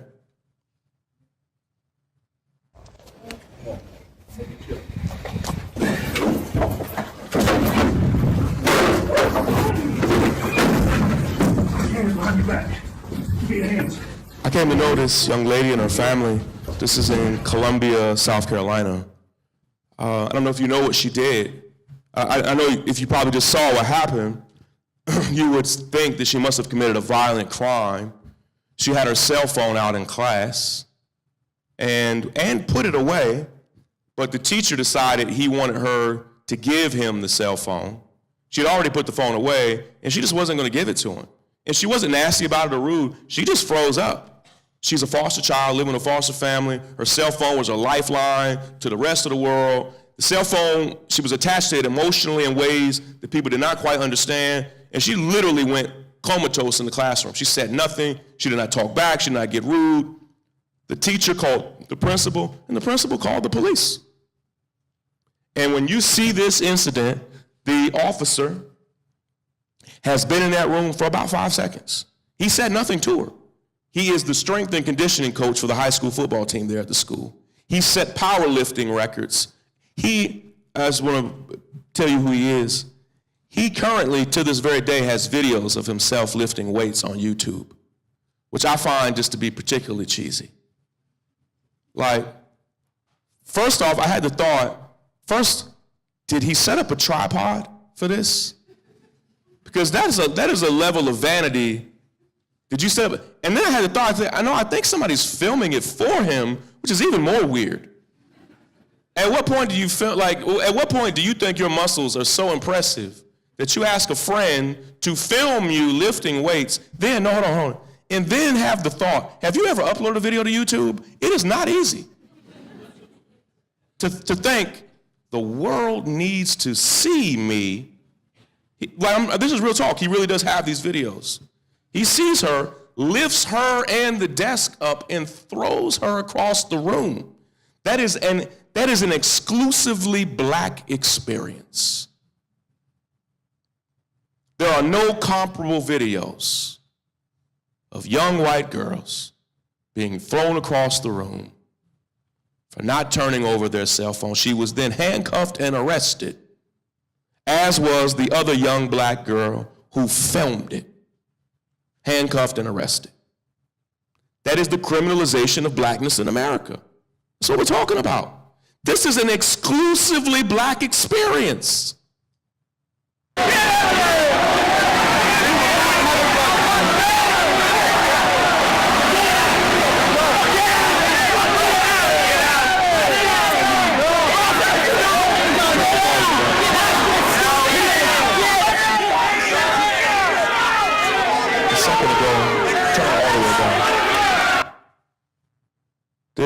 I want to show you this man, Matthew Heimbach, in the red hat. What do you think that red hat says?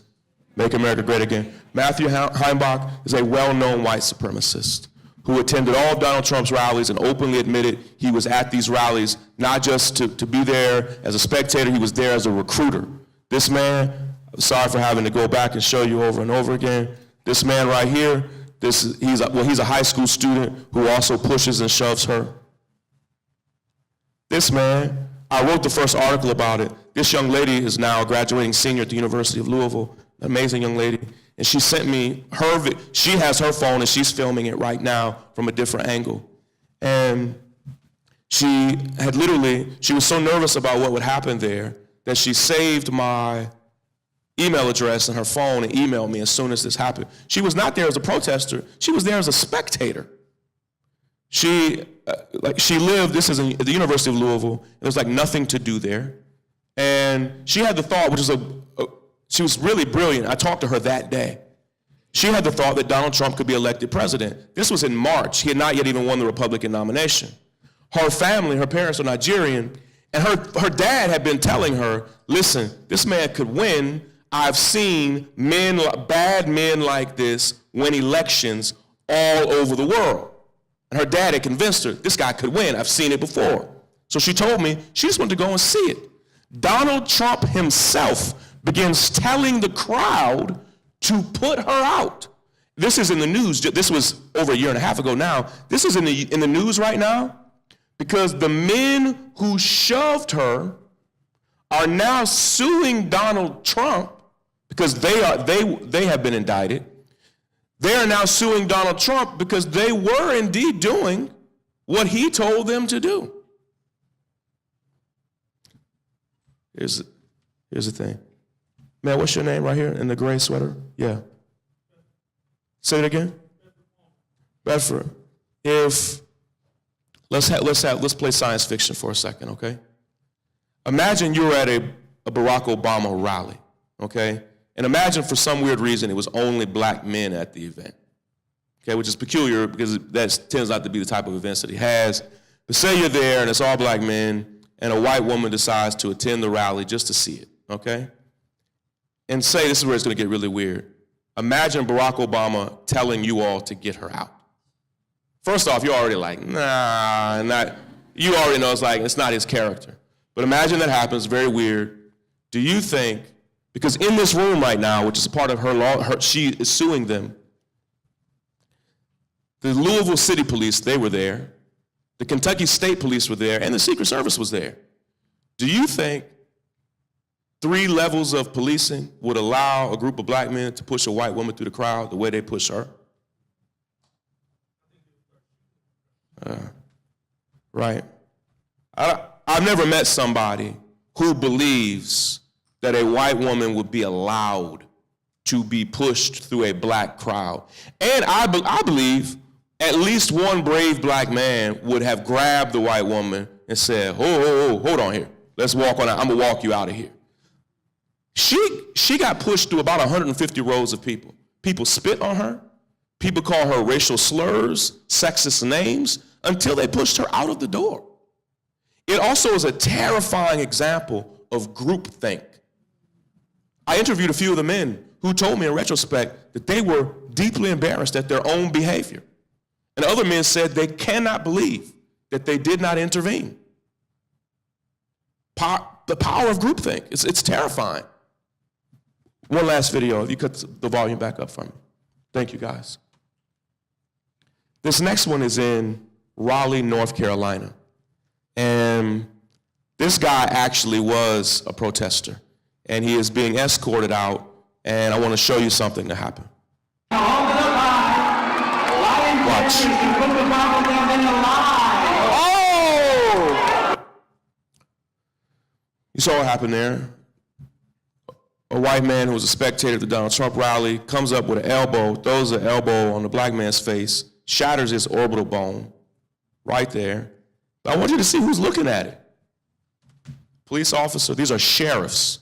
Police officer, police officer, police officer. There's like 3 more here, 2 there. But you can see he's looking at it, he's looking at it, he's looking at it. They saw it. The black man then collapses on the ground in shock and pain, where they then handcuff and arrest him while they allow the white man to go back to his seat. Now, I was in Oakland. Man, when did I speak in Oakland last? It was a couple months ago, in February. And I said in Oakland, see, you all will get this. So I said in Oakland, I said, there's not a black man in America who would throw that elbow on a white man's face in that crowd. And a brother came up to me in Oakland, and he's like, I don't know, bro, I would throw the elbow. Like, that's a distinctly Oakland type of thing. He was like, I said, no. I said, I don't mean, because everybody knows somebody who's a little crazy and would throw the elbow. What I meant was, that's what I told him. I said, no. What I meant is, there's not a black man in America who would throw that elbow and then plan on going to have a seat afterwards. And that's what he said. He's like, oh, yeah. He said, I would throw the elbow, but I would know I would have to take an L afterwards, you know? Like, other words, like, Bedford, if you threw the elbow, what would happen to you with those police, man?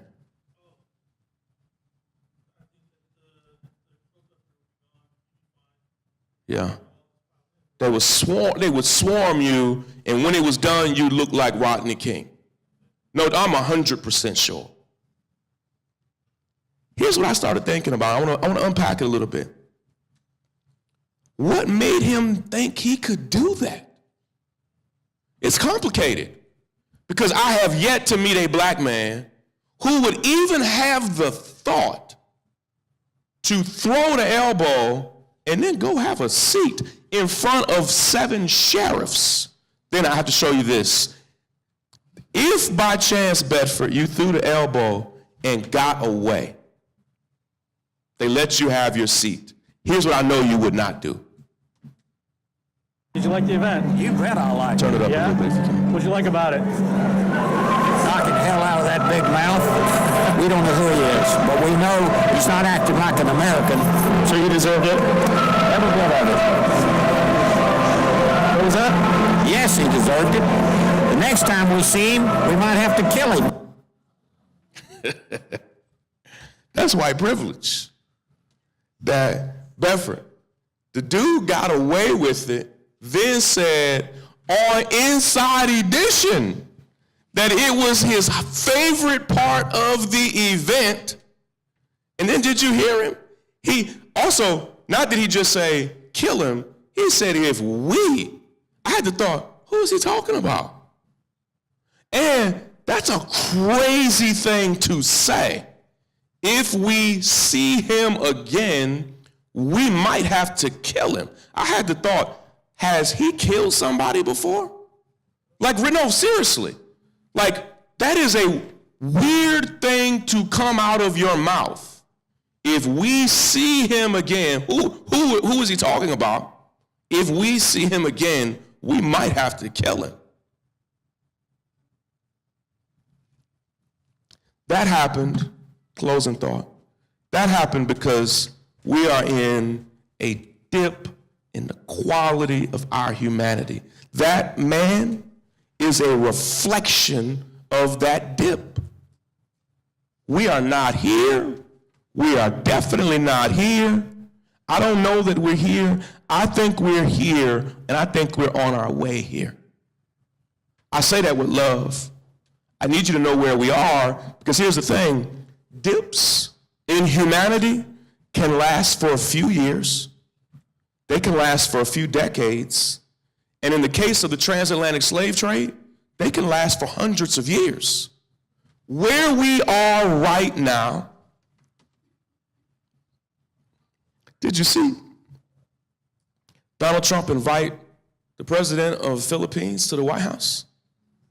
The man has openly admitted, he brags about the thousands of people he's killed throughout the country. He admits to it. He is one of the biggest violators of human rights on earth. It's because we're here. This is where we are. And I need you to understand that we're here, because if you don't know we're here, you not knowing will contribute to us staying here for a very long time. The only way, at a Catholic school is not a good place to talk about Deadpool, but I like Deadpool, and there's just a little thing that Deadpool says. You have to read the comics to know this, but a lot of times when Deadpool goes into a crazy situation, he says the phrase to himself, maximum effort, okay? And so in the movie, you have to see it right before he jumps off of a bridge. He says the phrase, maximum, just to himself, maximum effort. It's just a little subtle thing. The only way we're getting out of here is maximum effort. I kid you not. They did a poll this past week, and it was an ABC Washington Post poll, a very reliable academic poll that was done, and it asked Americans, if Donald Trump ran again against Hillary Clinton, who would you vote for? And Donald Trump won by a bigger margin. He won by a bigger margin. And in that same poll, this is what the poll was mainly talked about, in that same poll, the Democratic Party was viewed, Donald Trump was the least popular president ever measured at 100 days into his administration. Guess who was the least popular in that poll? The Democratic Party. If you just assume that he's going to lose in the next election, that is not accurate. And I'm not even saying this is all about Donald Trump. He is a reflection of the dip that we are in. Harriet Tubman is often, this phrase is attributed to her. Some people aren't, it's hard to prove who said what in the 1800s, but she is attributed with this phrase where she says, in my life, I freed thousands of slaves. And she says, I would have freed thousands more had they only known they were slaves. What she's saying is, sometimes they literally went onto plantations. It's terrifying, it's terrifying. And some people did not know that there was anything other than that. They weren't going to go. They did not know life outside of the plantation, literally. They knew nothing. They literally had lived and died for generations on a small plot of land. And some people they could not bring with them because they did not know where they were. Me and Taylor talked for a minute about, in the movie Get Out, in the sunken place. Like, that's what Harriet Tubman was talking about, was that literally they would go in the dark of the night to free people from slavery. But they were not just physically in a sunken place, they were emotionally and mentally there and could not be rescued. Many of us are there right now. We are in a deeply problematic time in human history. I was having dinner with my family right before I flew out here to the Bay Area. And on CNN, they were just casually talking about how close we are to nuclear war. And it was like, and then my kids were like, Dad, is that true?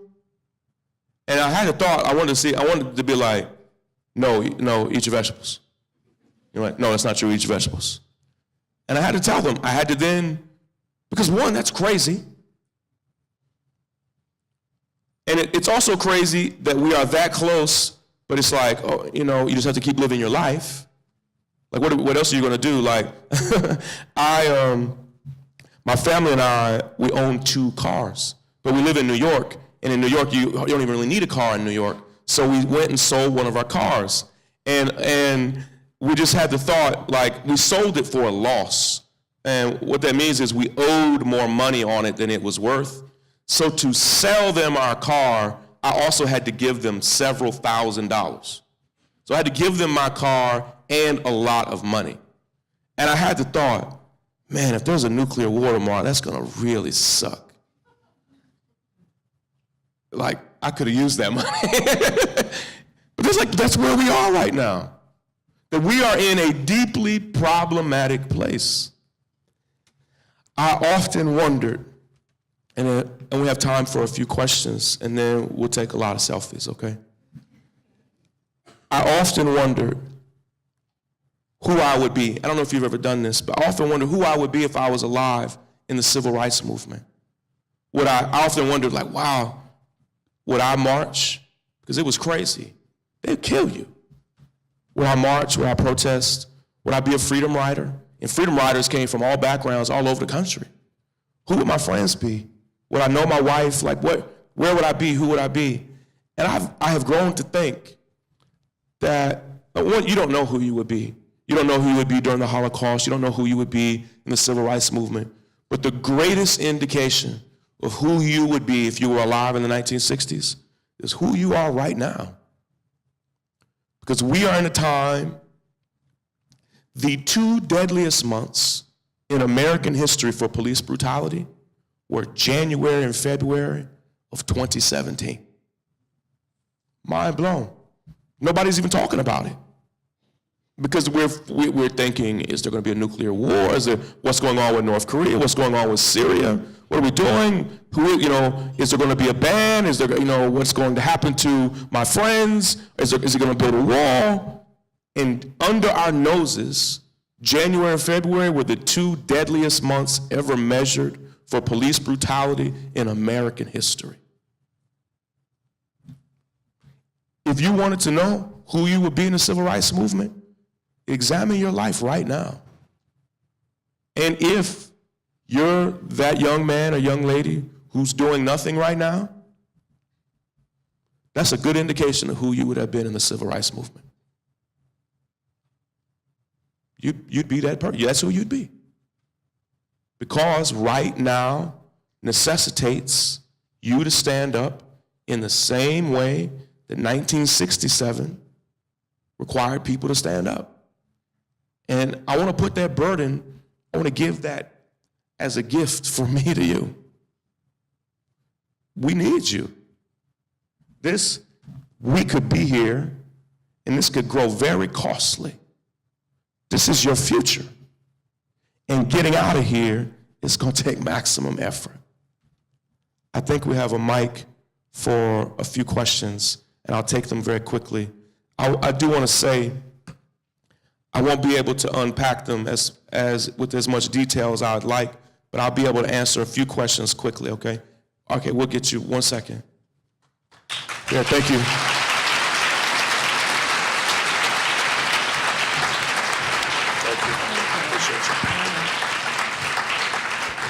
I want to thank you, Shaun, for your generous, thought-provoking comments. I want to acknowledge the time. So if you need to leave, that is fine, and as folks are doing so. As we do here at St. Mary's, we offer a preference for students for asking questions, so you can line up behind the microphones, and as Shaun said, he'll take a few, and then it'll be selfie time. Thank you. Thank you so much. Mm-hmm. Hi.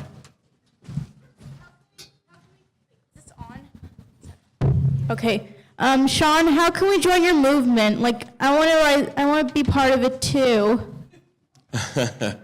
Oh, there are a few things. Well, thank you for that. I'm glad that you want to, all of us who want to use our life in serious ways.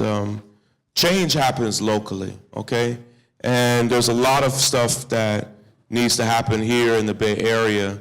And I am helping to form some people in the Bay Area We're even forming an organization around social change, particularly for Oakland and Richmond and San Francisco and Berkeley and some other places. But there are there's even some are you a student here? Yeah. Yeah, I'm a student here, and I'm also from Oakland, but I want to join one of your organizations because I am local. Well, I'll be talking about, you'll see more of what I'm doing on my Facebook page.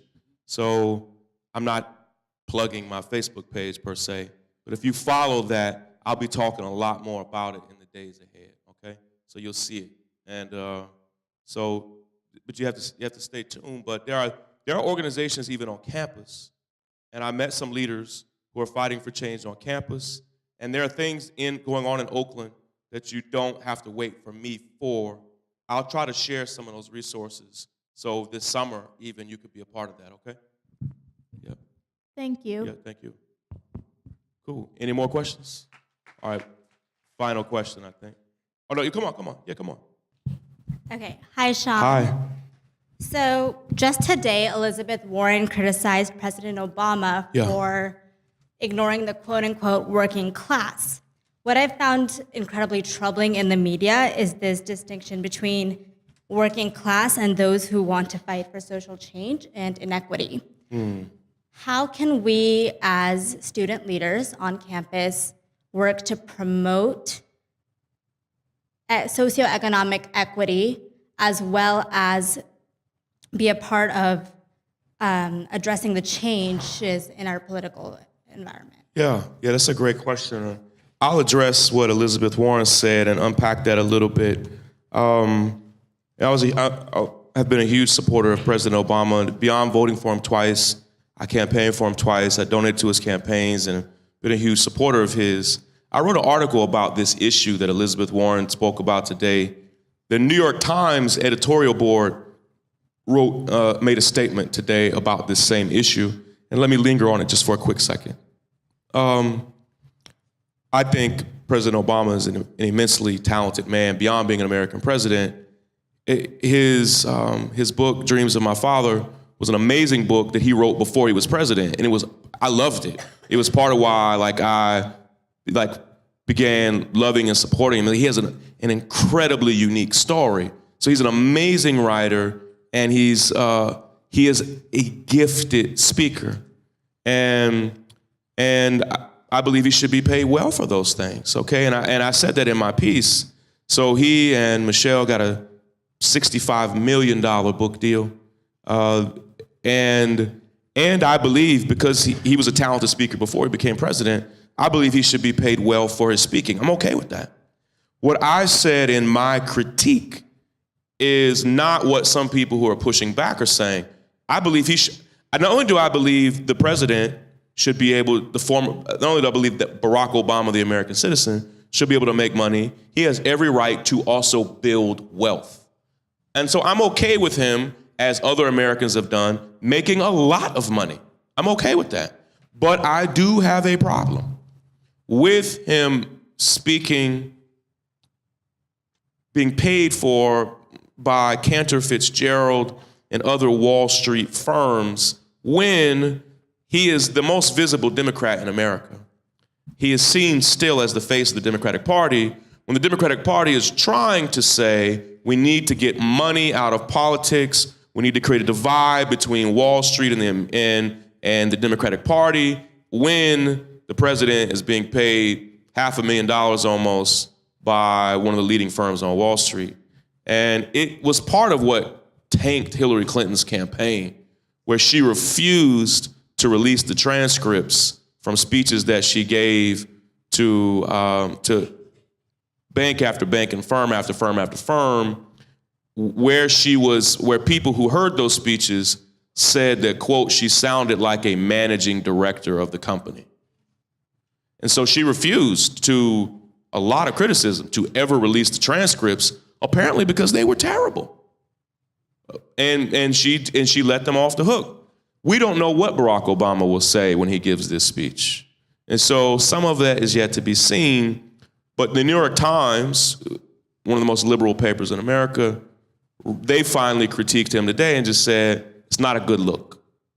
not making money, but for instance, I got offered an enormous sum of money to speak at a defense contract, and I talked about this in my article, for a company that makes weapons of war. I was shocked when they invited me. And my speaking agent said, Shaun, would you even do this? And I said, no, of course I would not. It was a lot of money, and I needed the money.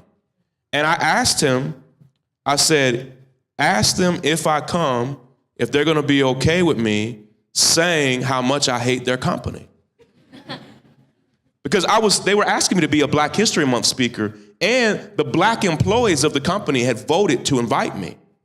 So I wanted to go, but if I went, I had to be allowed to say what I was gonna say. And they rescinded their invitation. I was either gonna go and say what I was gonna say or not go at all. I thought about going and like on the low, sneaking it in. Like I literally thought about it. I was like, whoa, this is going. Then I was like, these people make weapons of war.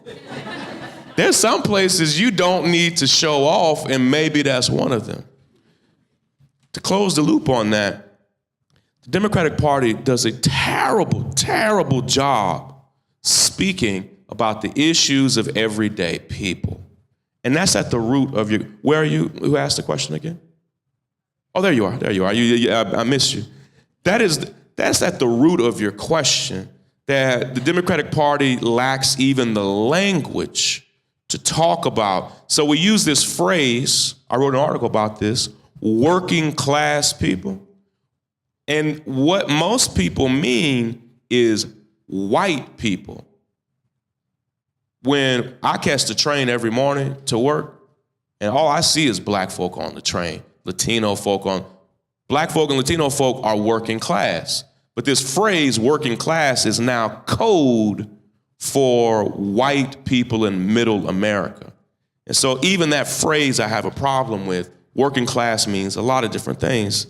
So some of it is that we have to create new terms, new definitions, new language to say the things that we mean. And we're very far away. I love Elizabeth Warren. And the same thing, a poll was done putting her up against Trump, and he crushes her. I can't believe it. This country is not this country is not your Facebook friend. And what happens is we think of the country the way we think of our closed circle, and the country looks a lot different than your Facebook group. And so it surprises me. Hi. Hello. My question is, on college campuses recently, there have been like some extremely inflammatory speakers being invited, and those speeches being canceled. So how can we fight against hateful and like inflammatory speech in the face of folks on like the right wing and folks who call themselves free speech activists, calling college students basically snowflakes and invalidating the things that we're saying and thinking? I see that, and I'm frustrated that white supremacists are basically saying, "Hey, we are free speech." They don't care about free speech. They're bigots, and some things you can say on the mic are harmful. Some things you can say on the microphone can cause people harm. I don't just mean it hurts their feelings. It can create a dangerous environment. And Donald Trump showed that. Like there's some people, when given the mic, can say things that dehumanizes people, that then lowers the way human beings are treated in this country. That is why we're seeing a rash of hate crimes, particularly targeting Sikhs and Indians, not Native Americans, but I'm talking about people from India who are being targeted in part because people thought they were Muslims, because people who want to get on these very same mics say horrendous things about Islam, about Muslims and the like. And so there are groups, particularly here in California, who are like, no, we're not going to let you speak here. And it is ugly. And I hate how ugly it has gotten. And I do believe in free speech. But in the extent that the things you say cause people harm, I'm not okay with that, particularly when it's done on a college campus and a taxpayer. If you want to do that in your own headquarters or whatever, that's fine. But it's a slippery slope, and free speech is not just free speech that you agree with, and so it makes it a very complicated conversation. And what I do want to be clear. I saw Richard Spencer, who I loathe. He thinks he's really, really smart, and he's just not. And that's like really unattractive. Like just people who think they are God's gift to earth, but just are so far from that. And Richard Spencer is a terrible white supremacist. And in public, people keep coming up and hitting Richard Spencer. Well, is that like, I saw that and I was like, whoa. And people were sharing the videos of it and stuff and laughing about it like some of you just did. And I saw that, and as a public figure, I was like, if people are hitting Richard Spencer, it's only a matter of time till somebody comes up and hits me. Like, that's the slope, that's what it causes. So there are parts of me is like, it's all a reflection of where we are right now. And so the ACLU, they believe in all free speech, and they'll fight for it no matter what, and it's complicated. I'm not quite there. Like, I don't believe that hate speech, I believe hate speech is dangerous and could cause harm, and so I'm different on that. I think I can only answer this last question, so I apologize. I will answer the others when you come up. I can answer to you privately, okay? Last question, thank you. Hi, thank you so much for coming and speaking to us. So I am the daughter of immigrants, and I love my parents, I love my mother. Yeah. But sometimes I feel she's disconnected. She came here legally, and so I try to bring her into these social justice conversations, and she just tunes me out. And I feel like that happens with a lot of people who are given privilege. Like, how do we bring them in without having to tone police ourselves, because these are passionate, emotional conversations, right? And still get them to fight with us and to be part of our movement? Well, thank you for your question. And a lot of first-generation immigrants who are here legally and have become citizens, a lot of what you see is them acting in their own self-interest. And so, a lot of people were very weirded out that about 20% of Latinos in America voted for Donald Trump. And that does not mean 20% of Mexican Americans. Latino is a huge category, which means Cubans, Dominicans. It's a very wide category. And a lot of those were legal, documented immigrants who believe undocumented immigrants are making their world difficult. And they're like, man, you're messing it up for us. And so a lot of legal immigrants have a really peculiar view on undocumented immigrants who are here for the very same reason that the documented immigrants are here for.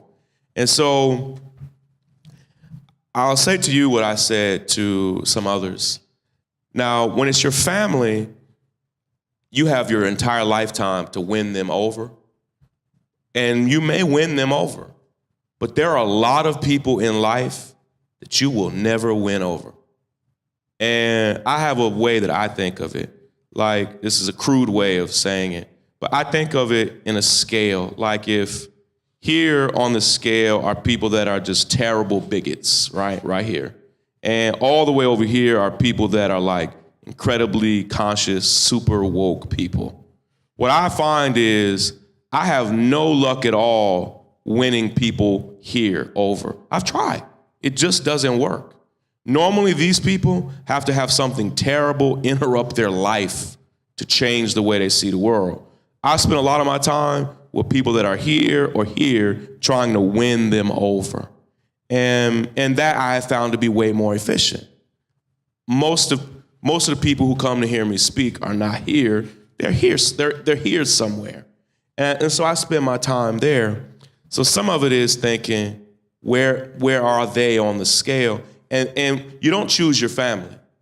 Like I have some people in my family that I'm never gonna win over, and I don't hate them or but I'm not gonna hang out with them anymore. Like they're like you don't choose your family. And some of you, as you grow up, you start to realize like some of my family sucks, and they're still your family. You're stuck with them for the rest of your life, and you can win them over time, or you can just accept them the way they are. But people change on their own schedule, and the way I say it, it's a closing thought. The way I say it is this: how old are you? I turned 21 in June. You're 21, and so like if we did the math, 21 times 365, like it took 21 years to make you. It took thousands and thousands of days, hundreds of thousands of hours to make you. I mean, and we're talking about tens of thousands of experiences and thoughts. And here's the thing, like you are not a deep conversation away from becoming a bigot. Right? That seems preposterous to you. Yeah. Just like a bigot is not a deep conversation away from becoming amazing. Who you are is deep. Like, people you want to change are not a good Shaun King lecture away from seeing the world differently.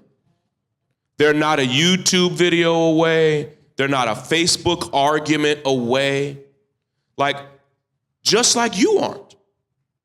You're not a deep conversation away from seeing the world because it took a long time to make you and cause you to see. Your parents are the same way, even more so.